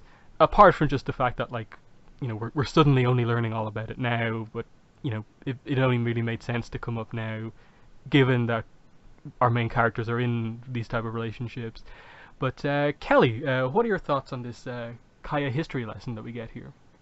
Yeah, I really like it because I was always curious about this part of the Avatar world, like, we normally get like, basic stuff with like how each of the nations think and how their culture grows, but this is another big part of culture, so I really like this. Do I think it could have been maybe a little bit shorter? Like, did it need to take up like 5 big panels? Maybe not. Again, I'm just trying to think of ways we could have balanced these two things out, but I think the scene was I like having it. I don't agree with people who say like this type of stuff doesn't belong in the Avatar world. Like, what are you talking about? This type of stuff is stuff about the world. Like, if we can relate socio-political concept and ideas from our world into the Avatar world through war and equality and all of these other aspects, this is a part of our Earth. You know what I mean? We can't just ignore it. And so I guess to me, I personally get pissed off at that.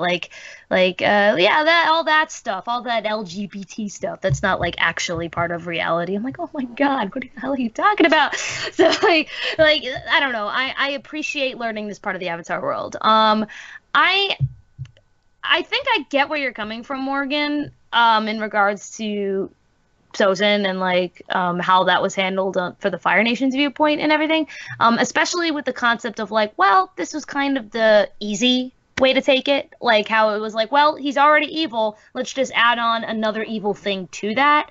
I think I get that sentiment, but like at the same time, I don't really agree with you in like regards to like it doesn't make sense. Like, I think it makes sense. Even if it was a good person, it would make sense because, like you said, everybody is different and like their viewpoints are different. And you can have like, and this is the sucky thing, you can have like good people in the world and they can be like extremely homophobic. Like there are different layers to things. So it doesn't surprise me or it doesn't bother me that Sozin ended up being like homophobic. Is it a little easy? Yeah, it's a little easy to just tack that on to a net bad guy. I agree. They maybe could have brought that up with other leaders. Like, I like how they handled the Earth Kingdom one, where they said even someone as powerful as Avatar Kyoshi wasn't able to really make any real effective change because of how how their society as a whole worked. You know what I mean? It didn't really pin it all on one bad guy. I actually kind of liked how they did that in that panel.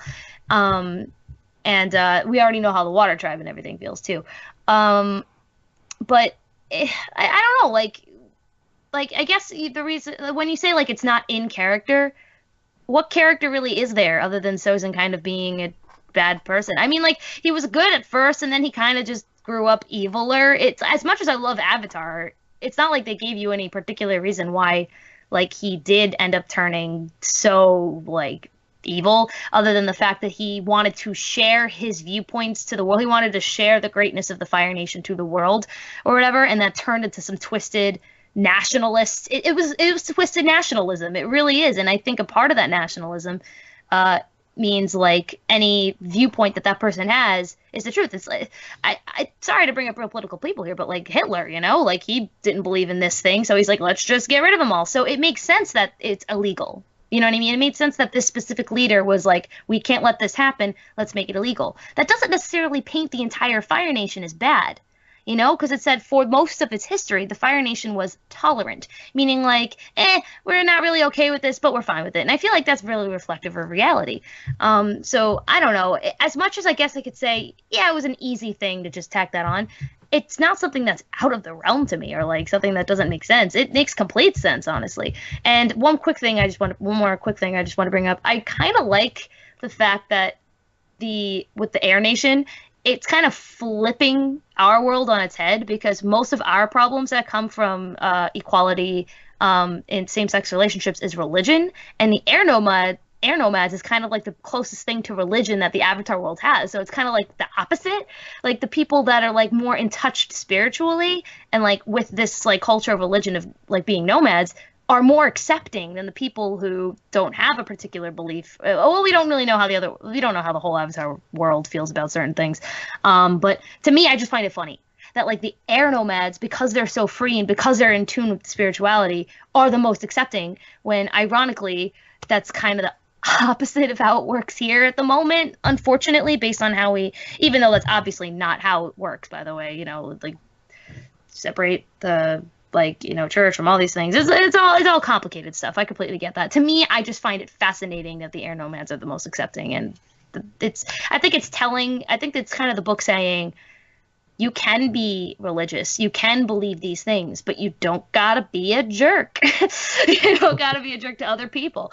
I don't know. I kind of like that. So overall, I positively like this scene, and it's a little easy to be like Fire Lord Sozin bad because he also didn't like same-sex relationships, but it makes sense to me and it doesn't bother me at all.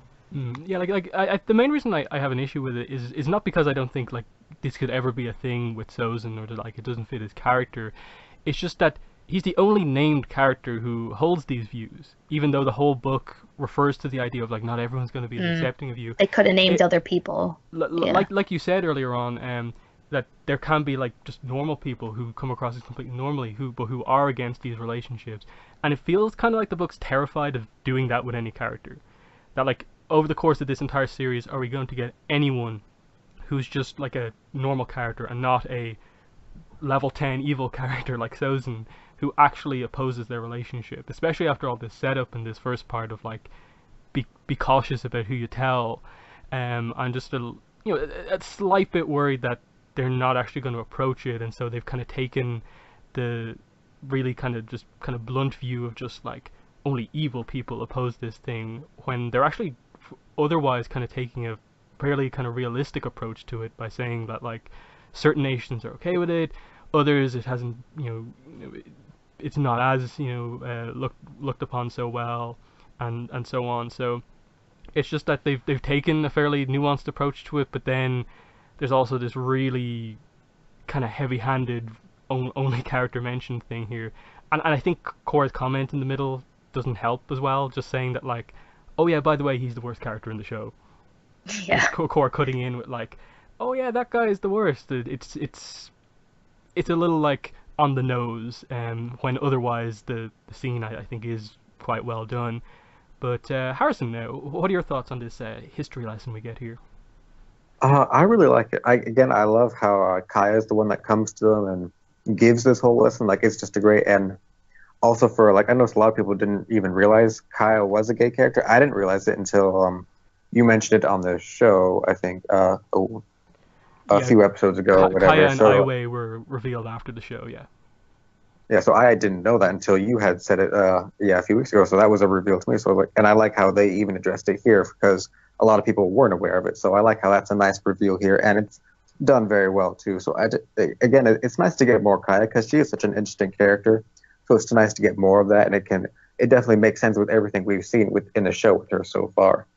And then the history lesson, I really like it. Like the whole thing for the air nomads, I really like what Kelly pointed out, is how it is kind of like almost a ironic thing with how opposite it is in reflection of our world, how the most spiritual / sort of religious people, you could say, are the ones that are the most accepting of this type of thing, whereas in our world, almost anyone who is against it is because of their religious reasons. So I think that is just an interesting sort of flip-flop thing. It is kind of nice and interesting just to see there. So it is one of those like things, if they did that on purpose, or is it just kind of a happy coincidence kind of thing, or how that worked out.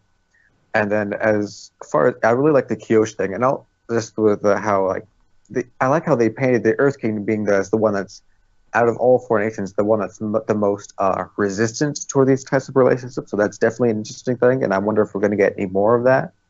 And also, it's like a thing. Did they just sort of reveal that Kyoshi was bisexual? Because if so, that's kind of a big deal, and I think that's interesting to know. And maybe I'm just reading into that a little too much, but if not, like that's a very interesting thing. And then with the water tribes, that makes sense that they're okay with it, but like keep it private.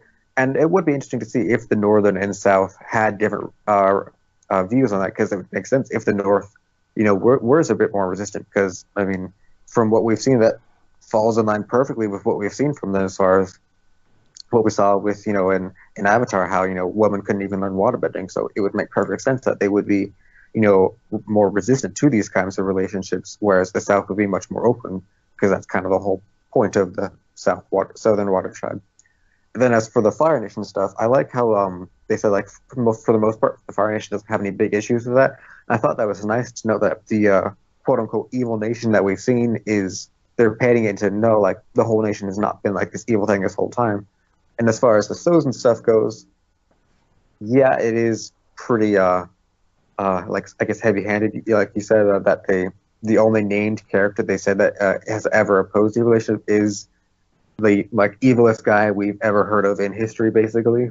So and then Korra cutting in and saying that just to even further the point that we are all already very well aware of. Like, it would have been interesting to say, like, oh well, maybe if they had gone into it a little bit more as to explaining, maybe why he was, or just giving up other characters. Like, maybe if they had said, like, name other Earth Kings that were harder oriented than others, like with Earth King Quay, like, more against it, was he more open to it, or like that would have been interesting if they had brought up more characters. And just also because, like you said, Morgan, that from what we've seen from Korra's parents, everything like that, like, they're like, don't announce it to the world, because there's people that just are not going to be accepting of it. But yet, throughout this entire book, we have never ever had them interact with a character that has not been, okay with it. Everyone has been like wholeheartedly like happy with it and everything like that. And I hope what they don't do is, they've left it up in the air right now, but I hope they don't do it with Mako, because like, we've had enough with Mako. Let him. No, we don't need that. Like, he's not the character to go down this route with. Like, that's the last character anyone would want to see have a problem with their relationship. So just like do it with other characters, stuff like that. And I hope they do it, because it would be an interesting thing to bring up, and a very realistic thing, because there are tons of people in the world that, like, on Anycans that are that are amazing people, but then they just have this one thing where they are not in favor of these relationships. And so I hope they do bring that up, because it is a very realistic thing, and it's a thing that's real, and it would actually, like, show that Korra's parents are right. Not everyone is accepting of this. So I hope that is something that does come up later. And I just, the Sozin thing is a bit much, and I just hope they would have had more characters with that. So I hope they sort of, I guess, fix that by getting more characters in the later parts that aren't okay with these relationships, as long as it's not Mako.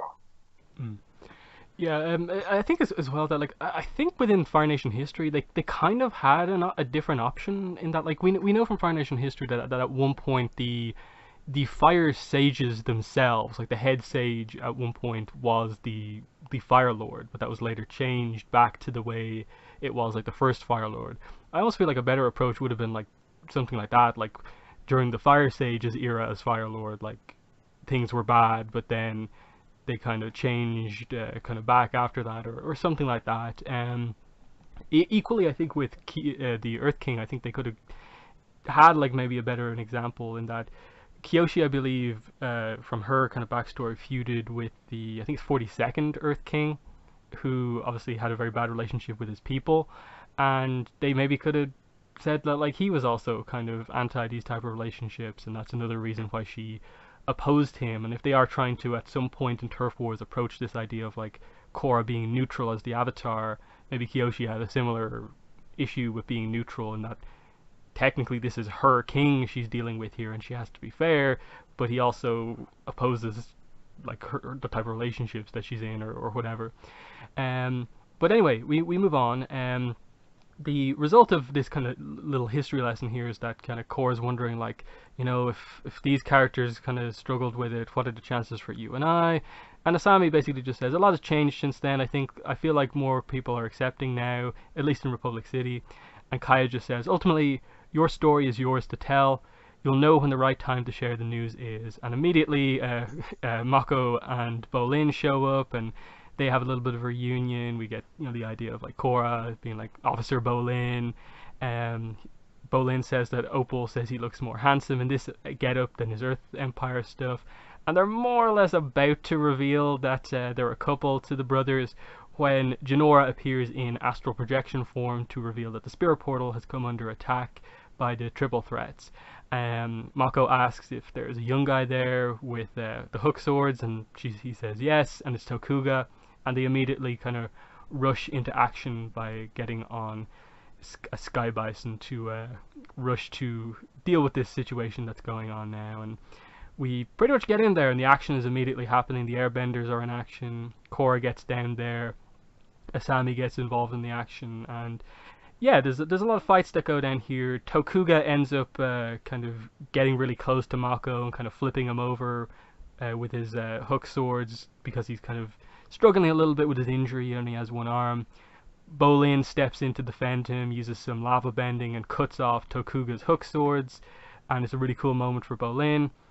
Tokuga goes to escape using kind of gas canisters to distract from the brothers as the spirits kind of pour out of the spirit portal to protect the portal, and it's this big moment of all of a sudden there's this faction that they just have no control over, and everything is going down. People are getting thrown around the place by the spirits, and Korra's trying to keep balance between everyone. The dragon spirit ambassador guy from before begins to turn into a dark spirit and says that these humans started the fight, now one of them must pay, and he's rushing for Tokuga.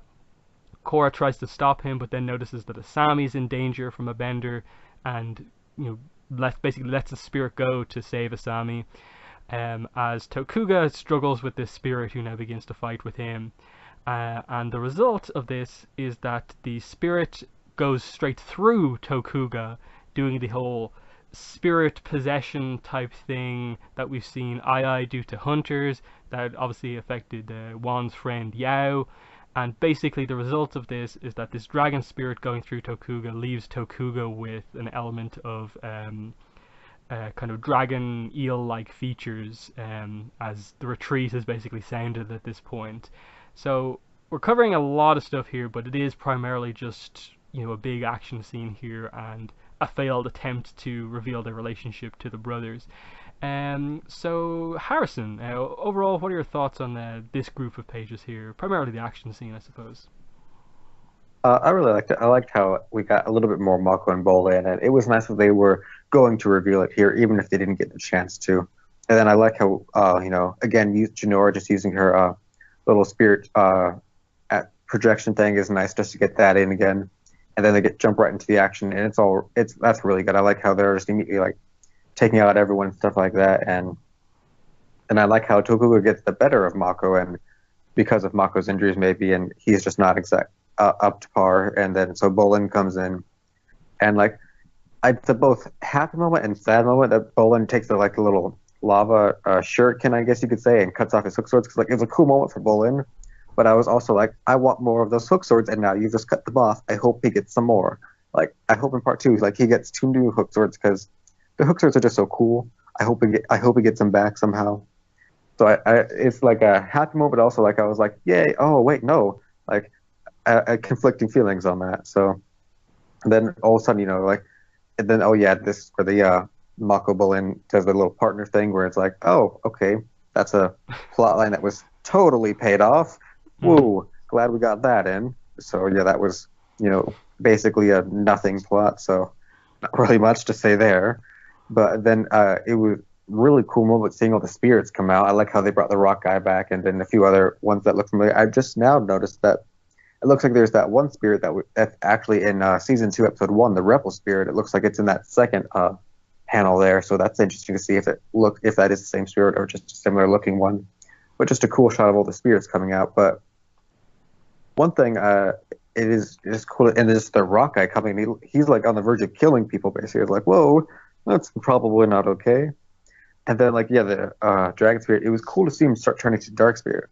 But one thing I don't totally get is like he's like, I told you to protect the spirit portal, and you didn't do your job, so now we're here to take care of things. But it's like, well, wait a minute. The last time you guys spoke, he's like, you need to protect this portal, and now here she is protecting the portal, and now you're upset. Like, she just got here and is as quick as she could, and now she's taking out the people and she's winning, and now you're coming in all upset that there's a fight going on around your portal. Like, I don't know, like it totally didn't. I didn't feel like that was going to come back right away. I thought that was going to be something that would come back, in part 2 or maybe even part 3. But I feel like, dude, like this is literally the first time anyone has ever attacked the portal, and Korra's there defending it. Like it doesn't line up for me as far as like how he views that. Like she is protecting the portal. That's what she's doing. I don't know.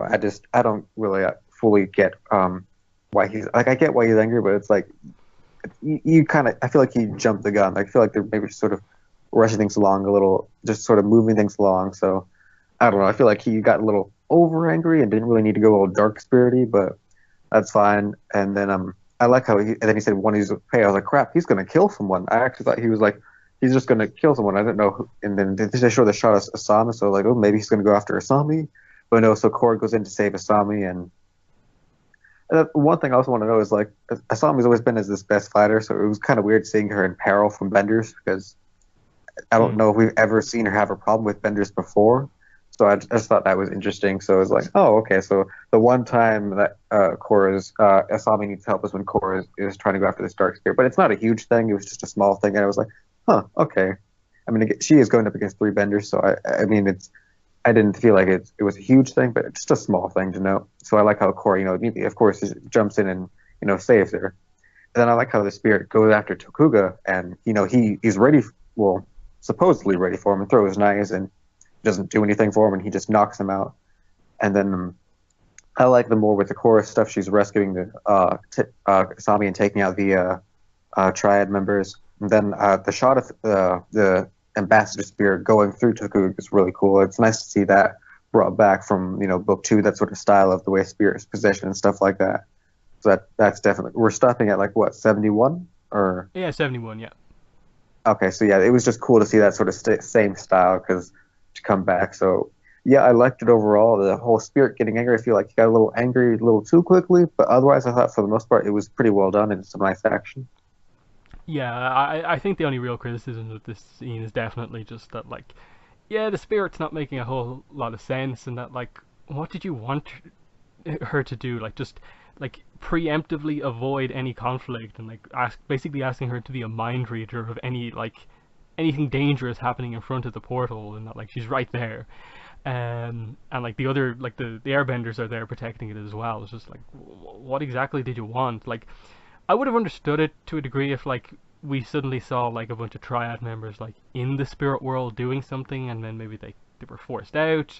But, like, there's no implication that, like, anything actually happened to spirits, or, like, that any, like, damage as such was being done to anything, like, in the spirit world. It just felt very kind of weird. Like, I get that they have to have the spirit be a conflict here and have it be angry.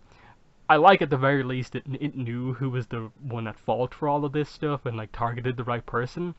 But it's also kind of interesting. Like, this is the style of punishment that this spirit is giving out. That, like, the spirit could have killed Tokuga. All the spirit had to do was stay inside Tokuga for, like, a little bit longer, and it would have killed him. That's an aspect of the power that we know as well.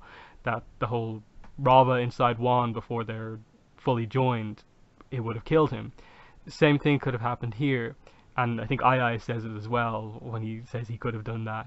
So he chooses specifically to basically, like, maim this guy by, like, just altering him physically, which is interesting, and it also speaks, as we'll get to with the last scene, what exactly this does to him as, like, a person. Does it change him in any way beyond just the physical? But yeah, I like a lot of stuff going on here. I actually like that, like, Asami does kind of struggle at one point in the fight, because it does establish, obviously, that, like, the likes of a Korra, of a Bolin are much more powerful than she is, and that Mako would almost be on that level, except he's injured right now and clearly can't do the flips and stuff like that. Can't do lightning because he only has one hand, so he's kind of limited. But it's nice. It gave a reason for like Korra to not deal with the spirit and give the spirit a chance to go after Tokuga. So I think it's good, minus a few little issues. But Greg, what are your thoughts on this big battle scene at the end? Yeah, I mean, the battle scene overall is pretty cool. I mean, I definitely like how they, set up the whole sort of action scene and how they, who they choose to fight, and how Bolin has, his little moment to shine here that makes him, essentially now him and Mako are actually, real partners instead of temporary partners. And I don't know, I like how they set things up. I like that the fact that they do bring the spirits, the fact that our rock spirit, sort of comebacks into play, which I think is really sort of, I mean, I guess it makes sense because he is, one that we have established that doesn't really like, sort of what's going on, but he does seem like one that would be a bit much to be bringing to this type of situation. I don't know. I mean, I guess he is a good sort of enforcer type character. It just seems really like overkill for the situation at hand. But I don't know. I think it's definitely interesting. It is something to note that Asami did need, some help in this sort of scene here, where I know other people have mentioned that, usually she is able to do pretty well in these sort of fights. So I don't know. I mean, it is 3 against 1, so that would be kind of hard for most people, even if they are benders. So maybe there's something to say for that in that sort of situation here. But I don't know. For me overall, I like how the scenes work out. I like the fight here. I mean, I think it would have been interesting if they would have revealed the relationship to Mako and Bolin earlier on. If Mako would have been better at handling it then rather than later on. So I don't know, that's something that could have been different later on. But nah, for the most part, I like how the fight scene itself actually went down. Mm-hmm. And Kelly, what are your thoughts on this big action scene? I like how it looks. I like what's going on, I guess. But I mean, and I like the Bolin and Mako part, obviously. That was cool. Bolin using the same lava shuriken thing as the bad guy was. I don't remember his name anymore, but you know who I'm talking about. Yeah, like it's kind of cool that he used like the same thing, even though like he's a good guy, like I like it when like heroes and like good characters like learn techniques from like bad characters and use it for their own advantage. I don't know, I just think that's cool. So yeah, R.I.P. hook swords for now, but that part was really cool. Yeah, and this is gonna be kind of stupid to me, but it just hit me like why Mako was probably upset that like he had like a partner. It's because he's so used to working alone, but because his arm is injured, he needs someone else to be there for him. Like, I don't think he normally would have any partner, but his brother just happened to join the same day, so they're like, here, your brother can go with you, and he's like, oh great, because he's so used to working on his own. So I like that Mako then is like, no, you know what, no, we're partners, thank you. I don't know why I was big. I mean, yeah, it was still like 2 seconds, it's like 2 pages, and maybe that could have been something that could have been throughout the book as like a mini subplot thing. It didn't need to just be brought up in one line and then resolved in another line. I still think that was weird. But I like the seeds. I like that they were being useful and helpful. And Mako may have needed to be saved, but he's appreciative of it, and they obviously got each other's back. So I like that part. Yeah, with the whole spirit thing, I'm with Harrison and like the idea that like Korra is doing exactly what the spirits wanted to do. She's there, she's defending it. She's like, hey guys, get out of here. And then the spirit comes out and is like, why didn't you do what you said you would do? I'm gonna go do it myself. Like I hate these spirits. I'm just getting really annoyed by them at this point. Like they need to like do or change their mind in some way in the next part, or I'm just gonna be like, I'm done. Close the portals. Get these guys out of here. I know that's terrible. I know that's not the whole point of all of this, and that obviously humans took advantage of spirits and stuff in ways when they were separated. But like, oh my gosh, I'm getting really annoyed at this. And I guess another thing I don't get is why Ambassador Spirit guy went through him and didn't kill him. Like, why didn't he stay in there and finish the job? Maybe he just wanted to torture him or something, like suffer through like this. But then like, aren't you only making him stronger? I couldn't really tell what they were trying to imply at the end once we get to those pages. Like if he's like even stronger now, or if he's just ugly in half his face now. I don't know. I have no idea. And Asami being saved, it only bothers me a little bit. I mean, it was 3-on-1, and everything was pretty hectic. You know, Mako had to be saved by Bolin. It was only the 4 of them against all of this insanity, so it doesn't bother me that much. And we needed a setup scene for the big kiss that would make everyone realize that they're together. So I think that's kind of why they probably did that. Yeah, and to finish it off, though, oh yeah, I should probably also say I really appreciate that like Jinora and stuff and the Airbender nomads are involved in this and protecting the portal, because they were so like not part of season 4 that it was kind of annoying. Remember like when Jinora like was like not really a part of season 4 at all, even though she did all these great things in season 3. I feel like that's coming to fruition now. Like this is their job. They're defending the spirits. They are like the spirit protection squad. You know, like I just appreciate that that's a part of the book. I know we haven't talked about that, but one more thing that I think is even more dumb than the whole why is the spirits getting all mad at Korra type of thing.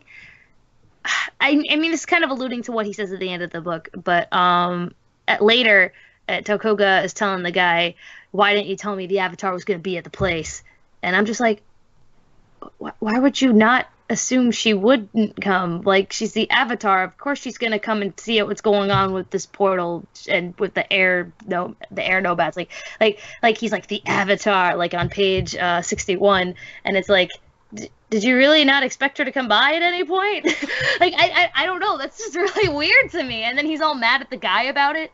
Like, why didn't you tell me the Avatar was going to be there? Like, if you're attacking this giant spirit thing in the middle of, like, the city, I feel like you're going to get the Avatar that's going to come by. A little weird to me. Didn't get that, but...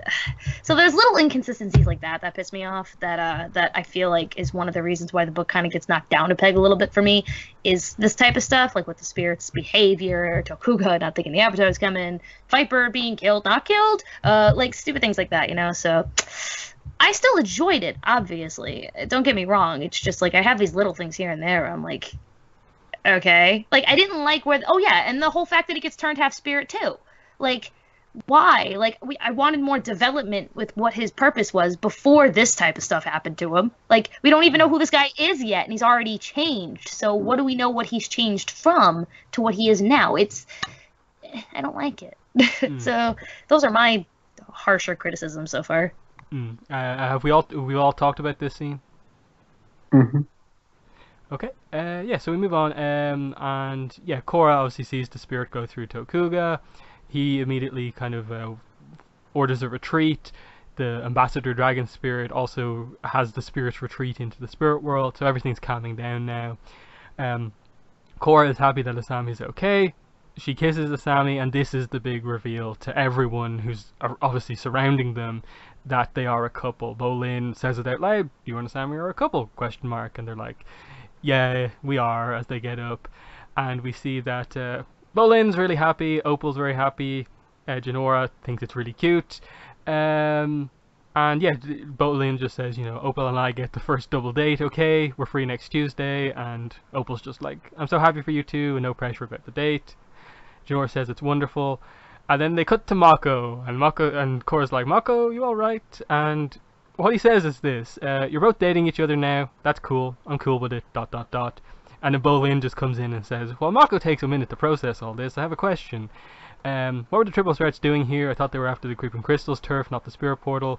My bet is someone sent them to intimidate the Airbenders into leaving as we cut to the final scene. But we'll stick on this for now. Everyone's reaction, again, it's fairly fine. There's just like everyone's accepting of it.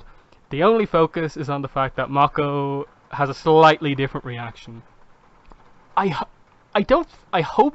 and I don't think they're really gonna do much with Mako's reaction here. I think this is just a thing to make Mako feel uncomfortable again, because the writers love making Mako the problem in a lot of these things. I hope that's all this is, that he's just literally like, oh, the two girls I've dated recently, they're a couple now. I'm gonna need a minute here, which is what Bolin basically says. In that, like, it's not like he's speechless or anything like that. He literally says, that's cool, I'm cool with it, and just needs a minute, and is kind of thinking about it. I don't think they're suddenly gonna go that he's like against this relationship. I think if they do anything more than this, it's gonna be maybe like a start of book 3 type moment where it maybe takes him a little bit to be comfortable around them again, now knowing that they're a couple, or something like that. I really hope they don't do anything more than that, because Mako does not need this to be his plot point within the series. We need more than that. Like, why don't you... A simple way to solve this, just have a three-way conversation, Mako, Korra, and Asami, while Korra's healing Mako's arm or something like that. And that at the start of part 2, and that solves everything or something like that. That's all you need. I think the most they're maybe setting up here is that the girls are probably going to maybe talk to Mako a little bit, and that's it. And hopefully it's done. I really don't feel they need to do more than that. But Kelly, what are your thoughts on basically Korra's friend group finding out about it now? Yeah, I pretty much agree with you exactly in that. I really like everyone's reactions, and that Mako's reaction, as much as people are gonna, I don't want to curse, but, like, hate it, you know what I mean, or like not hate it, but like, make fun of him for it, or be like, oh, Mako, why? Like, I'm trying to like use other words here. It makes complete sense. Like with anything, with any situation, it's like, I've dated both of these people and now they're together. Like, it's gonna take you a second. I like how Bolin even comes in. It's like, just give him time to process that. You know what I mean? And it's kind of weird too, because, oh yeah, can I just bring up something that's like just a quick point on like the art?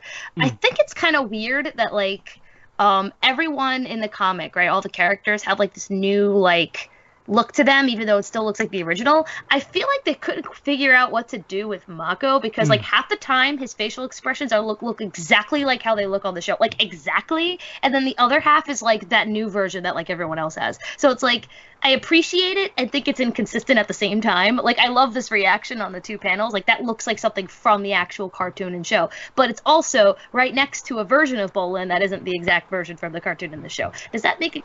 Am I making sense when I say that? Mako's hairstyle. It's not his book 4 one. Oh, dang, you're right.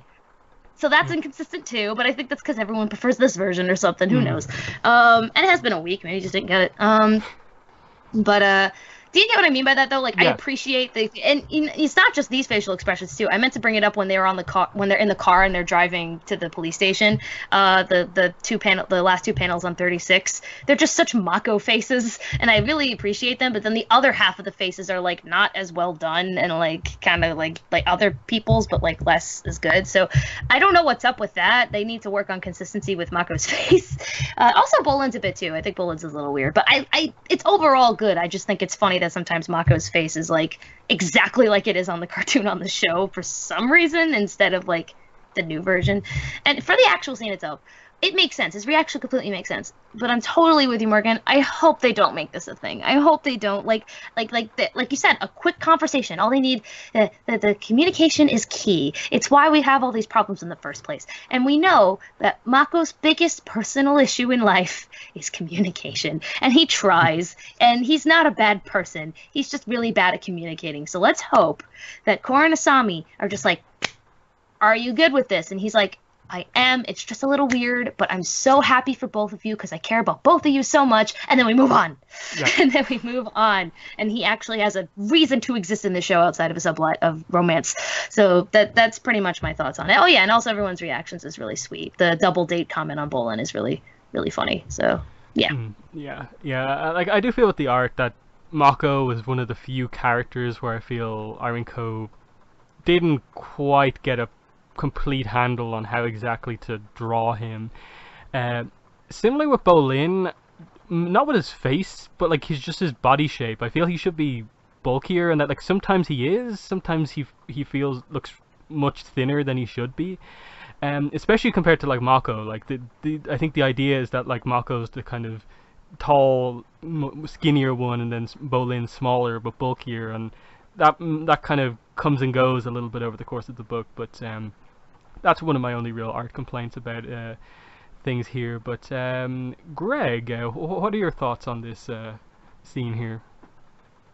Yeah, no, I mean, I think it's definitely a nice way to sort of, capstone the whole sort of battle here and just, them being open about their relationship here and just, how everyone, for the most part, except for Mako, who's just gonna, I'm sure it's just gonna take him a little bit, just, just from general, Mako being an awkward-ish type character in general, it'll just take a bit for him to sort of, like Bolin said, process it, and then he'll be sort of completely fine with it. So, I don't know. I think I like how they ended. I like how that they're sort of, setting things up that, something is bigger is actually happening here. Like there's a reason why he chose to sort of come at the spirit portal, without any, real sort of provocation that, anyone sort of knew ahead of time. So for me, I like this way of that they're sort of like ending it and sort of showing everyone about their relationship.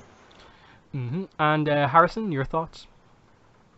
I like it overall, and again with the whole ambassador spirit thing, I like at that last panel on 72. I like how he's just like spirits return to our realm. Like he truly is like the unofficial leader of the spirits. Like he is all of their viewpoints. He commands them all. Like he's just somehow their leader for some reason. Don't know why, but he's quite literally the ambassador spirit. So I think that's just funny because it just perfectly emphasizes the point we made about him. And then I do like the scene where they kiss because of course like as soon as Asami like wakes up getting like knocked out or whatever, and of course she's okay, like they're just caught up in the moment they kiss, and like that's their way of like sort of accidentally revealing themselves to everyone. And I like how it was done. It was really well done. Everyone's like like shocked at first, and then all of a sudden they're just like, oh yeah, you guys are like the thing now. They're like, yeah, great. And so everyone has great reactions. And like again, Volan with the double date thing, I think is amazing, and I want to see that double date. I think that'd be hilarious. And then with the whole Mako thing, like his response does make sense, and I thought it was funny initially. It's just when you reflect on it, it's like, ooh, with the decisions they've done with him in the past, I hope this doesn't become a thing because we don't need that to become a thing. Like again, like I hope we have part 2. It's just the three of them talking because these three characters and like just the romantic things they've had going on between them throughout the whole series of Korra in general. It's just been one huge love triangle in like every direction. So yeah, I think it would be just a great scene to have these three characters just together talking, showing everything is all right. It's a little weird because they're just two ex-girlfriends and now they're dating. That makes perfect sense.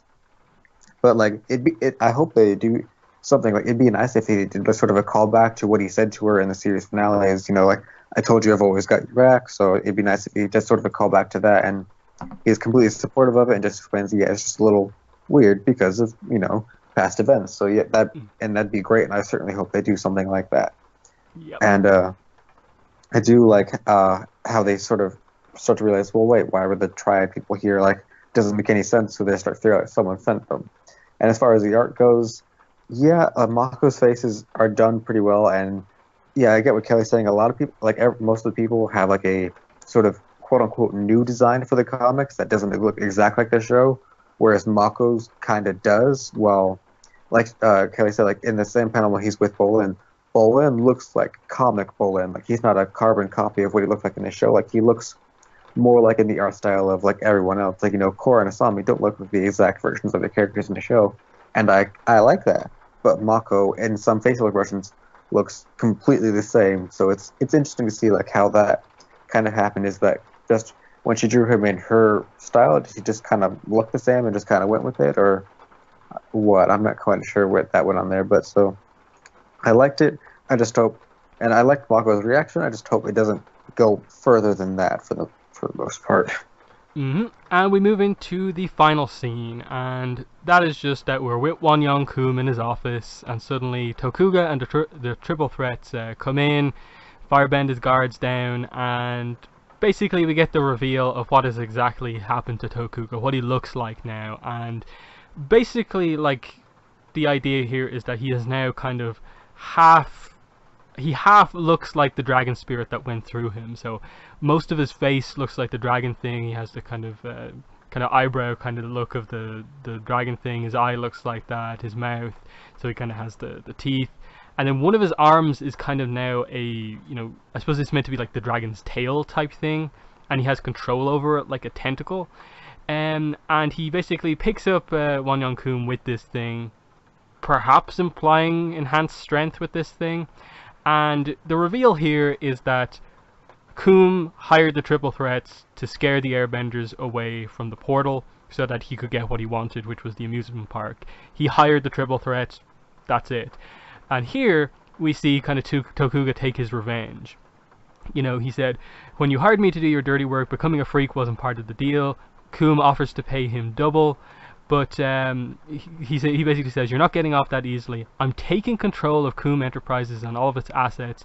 You work for me now. And that's the cliffhanger ending. I think it's kind of a weird cliffhanger in that, like, this reveal happens on the last page of just like, oh, Coom hired the triple threats. That's the kind of connection. He had no real investment in attacking the portal. Now he's part spirit and has control of this company now. What does this mean? Like, the triple threats now have money? More power? Is he going to try and take over the is the idea now just that he has a really powerful triad and he can pay for all this stuff and they're going to win the turf wars now? Or does he actually have a bigger investment in, like, fighting Korra, something with the spirit portal? Is he going to be behind the amusement park or doing something with the spirit world now? There's a lot of just like, what exactly are we doing here? And I think part of that is because we have no idea what Tokuga actually, like, wants, is about as a character. We know nothing about him except that, okay, he took revenge immediately against this guy, and they've already set him up as being quite a brutal character, willing to kill when he needs to. And then the obvious question going into, like, part 2 and 3 is, how exactly does this kind of spirit morphing thing that he's undergone affect him? Is he more powerful now? Does he have some immunity to bending? Can he actually fight benders better now because he's part spirit? They need to clarify a lot with this in the sense of, like, technically he has no spirit thing in him. He just, his physicality has just been, like, morphed to look like a spirit. But it obviously gives him this tentacle which he can do different things with. But is he more agile now? Can he take more damage? What exactly is going on here? Because the only thing they really implied about this in the show was that you can't get bending, in that, like, Yao didn't become a firebender. Now, was that because he was basically a tree, and him being a firebender that also had tree parts didn't make any sense? But that point is invalid because there are no line turtles around right now to give him bending, so that is never going to come up. So it's just a bit of a weird one. Like, I'm like, okay, I'm excited to learn more about what Tokuga is, but we still don't know who he is, so they kind of have to cover everything about Tokuga still. Just feels kind of weird to me that, like, they end the cliffhanger on this just kind of odd note of just like, oh, the shady businessman has been out-businessed by the villain, and that's where we are right now. But Harrison, what are your thoughts on this ending scene? It was nice. I mean, it is one of the things where it shows this kind of the plot needed a lot more focus in this book, because, like, we were introduced to Won-young, and that's his name, right? Won-young? Yeah, Won-young Coom, yep. Yeah, Won-young Coom. And then we don't see him again until this scene. So, like, to me, that right there is just an issue of itself, that he was introduced, and then now here's the end, losing his company to this guy. So it's like, okay, we probably could have used more of that. So that's a little weird to me. I mean, it's a good scene where he comes in, but, like, bringing up what Kelly said earlier is the fact that he's upset because the Avatar showed up. It's like, but, like, why wouldn't she show up? Like, it would make a bit more sense if they were doing some sort of, like, back alley deal. Like, if they're, like, in an alleyway in one of the cities somewhere, like, doing some kind of deal, or, you know, a fight or something like that, and then she showed up and be like, yo, what the heck? The Avatar showed up in the middle of this, like, dark alleyway, like, in the middle of the city. Like, that was not part of the plan at all. Like, that would make more sense to me. But the fact that you're surprised that she showed up at the spirit portal where most of her concern has been at, yeah, like, just think about it a little. Like, of course she's gonna show up. So that was a little off, and I do kind of like his look. Again, going back to, like, we don't know who he is, and I really like the way he looked before he got transformed. So now part of me is like, wanted more of that character, and we didn't really get, like, we had that character for, like, one full scene, and then in the fight scene, he gets transformed into this thing. So it's like our main villain only had one scene as the first part of it. Like it's just a big issue I have with this whole book overall. Is we did a whole lot more of Tokuga. Like we got a good action sequence with him, but like who is he? Well, you know, he kills people and he's the leader of the Triad now. But like, who is he? What are his motivations? How did he get involved with Wang Young Kim, and why is he paying them for all this? Like, well, I want more about the stuff and know more about who this character is.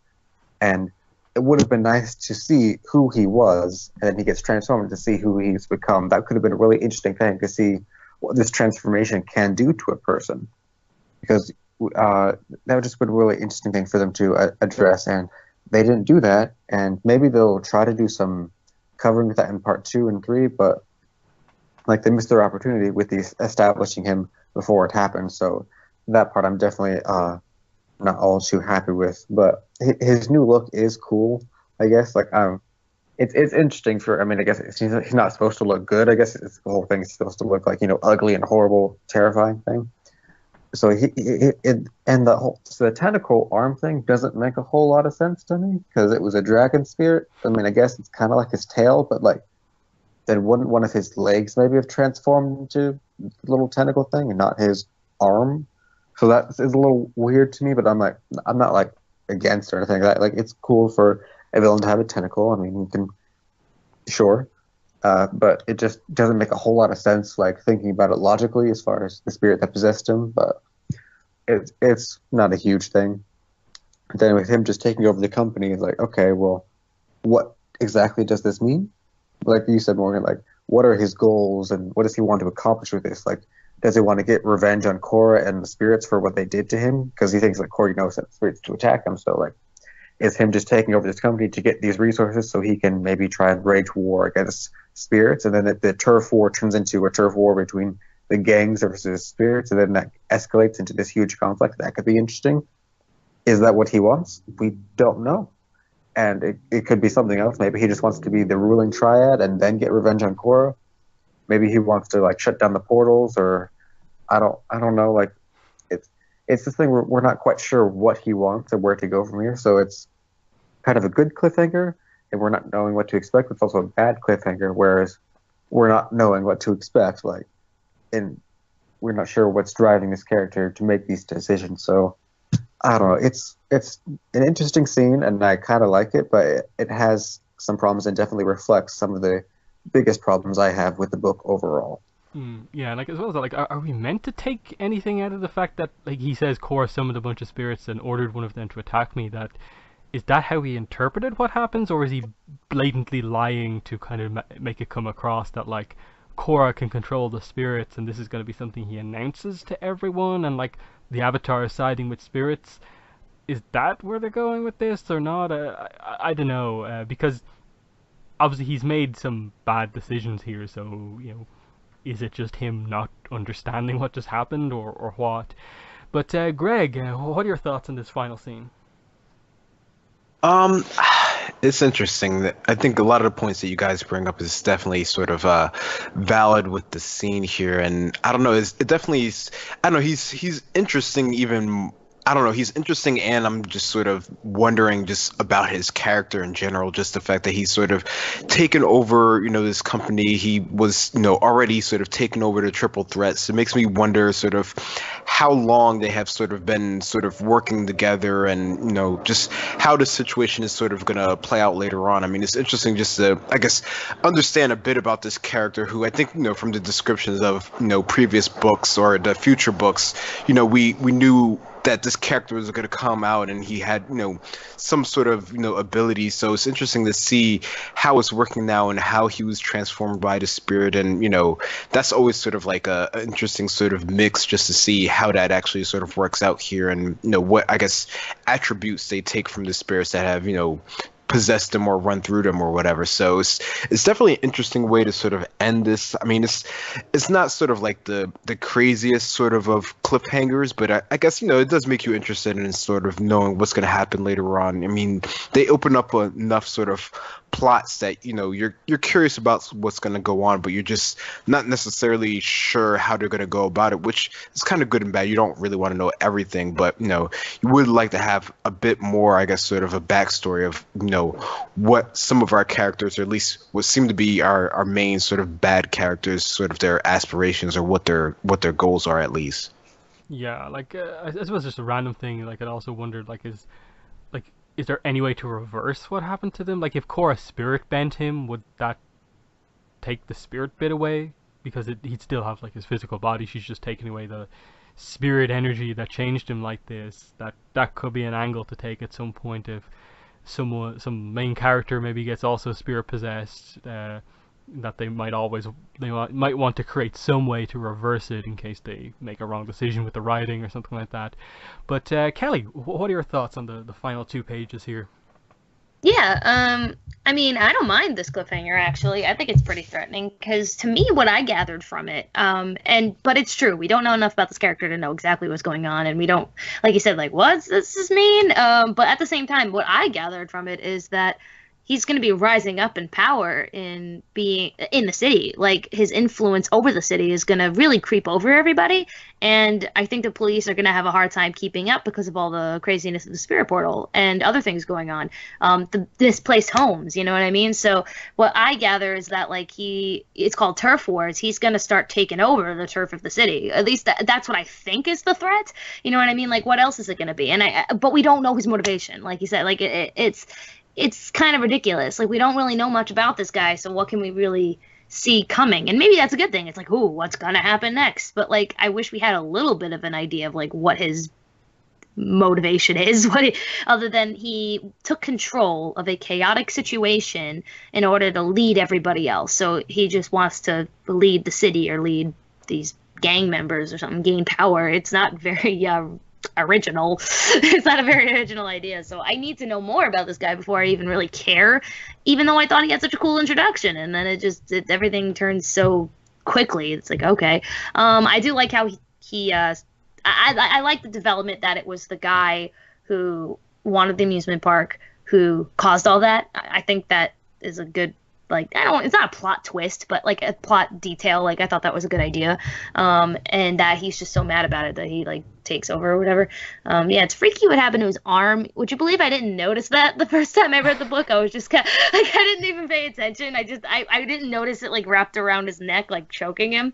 I don't know why. I wasn't paying attention enough, I guess. But I think it's because his face was distracting me too much. I thought he just had a new face. I didn't even notice the arm right there like that. I don't know.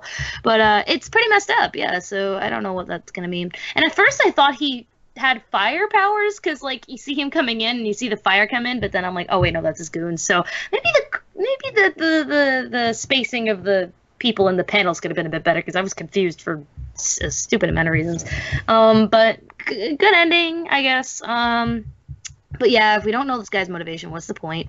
And I wish he didn't turn so quickly. I wish we would have learned about him first, and then maybe something like this could have happened in the second part, you know? But I mean, what you gonna do? I really don't got much else to say on that. Yep, so we'll wrap up the review with just some final thoughts. We've discussed it in depth. You know, we gave our opening statements at the start. How do we feel now? I still feel like overall I would say that, like, I like the book. I'd recommend, like, any fan of Korra check it out, but I wouldn't, like, give it like a super strong recommendation, just because there are enough problems with, like, little bits and pieces kind of throughout of just, like, I think all of the plots needed a little bit more in this part 1 to make part 1 effective. And then Asami, I feel obviously took up a little bit too much time at the expense of those plots. And Asami itself, I think, could have used a little bit more, primarily just, I think, with presenting a little bit more of Asami within the relationship, and just getting to know her better. But there are good stuff here. Like, I like the Korra scene with her parents, the Kaya scene with the girls, the majority of the history, and then I am actually, like, interested in most of the plots that we have going on here. Human spirit conflict, the triads, the re-election. It's just they they barely kind of tell you a lot of this stuff. Like, they don't really make a big deal out of the fact that there's an election coming up. It's just like, oh, Raiko's freaking out and has to do some stuff. Like, they don't really make it clear, like, when is it? Like, is this really soon or not? Little bits and pieces like that, just not fully getting us up to speed on the triads and what's going on. Issues like Tokuga getting like 2 lines of dialogue in the whole book. Similarly, Wan Yong-kun just kind of being a generic businessman. There are issues, but I think it's overall good enough that like I'm excited for part 2 to see where they go, and that I feel they've got a lot of the introductory stuff out of the way, where like you've given us the core Asami presentation at the start. It's obviously going to be a factor in part 2 and 3, and some level of focus, but I feel that for part 2 and 3 it doesn't need to be as much, as heavy on that side in part 2 and 3, and I think you need to do more plot going forward. So yeah, overall I like the book, but I think it is a kind of flawed book overall. And that's a little bit disappointing, just because we've waited so long for this. It's the first core comic, it's the continuation. It's a little bit disappointing that it's not as good as it perhaps could have been. But Harrison, your final thoughts? Yeah, I guess I was probably a little critical of the book, but I still really, really like it. Like, I like it probably more than you, Morgan. And yeah, it was a good read overall. Like, yeah, it does have some issues and stuff, but I overall really enjoyed just about everything in here that we got. Like, the reason why I have issues with the book, with the characters, because that character was such a cool villain, new character that we got, and I did like him so much, and that's why I am so upset we didn't get enough of him, because he was such a cool character. So, like, the issues I have with this book are mostly because the parts that we got were so good that I just wanted more of these things and more of the development. And so that's like a good thing from the book. And I'm pretty open-minded as far as, but hopefully the next 2 parts will focus on a lot more plot stuff. I think just what they wanted to do with this first part is, they knew Korosame was a big thing, and they knew they needed to address same-sex relationships, and they just decided to probably do, okay, let's just get it all over in this first part, to just get it all done out of the way and establish it all.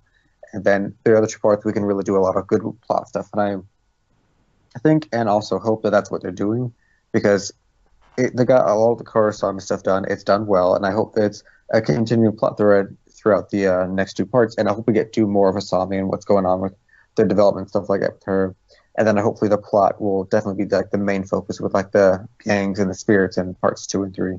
So yeah, I really liked it overall, and I definitely recommend it to anyone who liked the show at all, of course, because everyone feels in character throughout this like entire book. Like, everyone, even like the minor characters, feel in character. So it's well done. The art's pretty good, and I'm definitely very intrigued into this story, and I'm very much looking forward to seeing where parts 2 and 3 take us. Mm-hmm. Greg, your final thoughts? Yeah, I definitely, recommend the book for any fan of Korra to definitely sort of check out. I think, for something to sort of come after, a show and to continue it on in any sort of form or fashion, I think it's definitely worth the read to see, our characters and see, how they've progressed after the end of the book, and just to see, where they're leading the story, from the original sort of series. I mean, it's not perfect, and, maybe we were just sort of expecting a bit too much out of it, but I think, it does get our characters right. It does, present some interesting sort of conflicts that are going to have to be resolved, and, some characters that, in the future could be interesting, assuming they sort of develop them a bit more. So I think, I think there's a lot that's going to happen in the next couple books, and we do have the descriptions of the other books, so we do know, we have a little inkling of sort of what's going to happen. Now that we actually have met some of the characters that were sort of mentioned in the backs of those books, we can sort of picture and piece together, different things that are going to happen. It's just, how are they going to place it together and what's going to happen in the middle of the story. So I think it's definitely worth a read if you're, a fan of the series in general. And Kelly, your final thoughts? Yeah, I pretty much agree with what you guys said, in that of course it's worth a read if you're a fan of Korra, honestly. Will you have problems with it? Maybe you will. We've obviously looked through these problems just now, and but overall, I still think I had a really good time with this book, reading through it. It felt refreshing. It was the first Korra content we've gotten in years, in 3 years. It reminded me of the experience of reading the Avatar comics, but like, we had a bit more time in between those from the show and the comic. But I guess what I mean to say is it felt like I was watching season 5, episode 1. That's how good I felt like the dialogue was in character, how like the world felt very in character to me. And that doesn't necessarily mean I'm praising the plot. Again, I think it could have been better paced and better executed in certain aspects and ways. And what I'm hoping is what Harrison said is right, is that they kind of got this Korrasami stuff over with in the beginning, and that we could focus on the plot from here on out, with obviously moments of Korrasami here and there. But I think we just needed the time to establish all this Korrasami stuff, and because of that, it kind of pushed the plot to the side, and it was a little weird to read. But hopefully that won't be the case for the next two, and I'm hopeful that will be the case, like that we'll get more of the actual turf war plot and less of like the establishing of things we already know type of thing. Like, we already knew like Raiko sucked, so like I didn't need like a 10-page thing of like what's going on with that. I guess I don't know, they could have done a better job at exploring new material instead of only exploring new stuff with Korrasami, and retreading on other stuff we've seen in Korra in the past. So overall, really enjoyed it. I think I enjoyed it more than you two, than Morgan as well. But obviously I recognize its problems. And I hope that those problems are not present in the future. I'm hopeful that it's going to get better from here. But I mean, you never know. So yeah. So yeah, that brings to an end our review of Turf Wars Part 1. For anyone wondering, Part 2 is going to come out January 31st. 2018, so it's a good bit away, but hopefully with good Avatar news coming in the coming months, as Dark Horse said, that wait won't be as bad as I think waiting for Turf Wars Part 1 to come out was. So yeah, we'll keep like speculation about Part 2 based on the description for another podcast. We've already gone on very long here. So yeah, we'll just end by saying next week's podcast is going to be another special podcast. That's going to be our review for Voltron Season 3. There's only 7 episodes at this time out, so it should be a lot easier to kind of organize, and we'll have a little bit more time to focus on each episode individually as well. So look out for that podcast next week. But yeah, it's been myself, Kelly, Greg, and Harrison. Thanks for listening to this podcast, and bye. Bye-bye. Bye. Bye.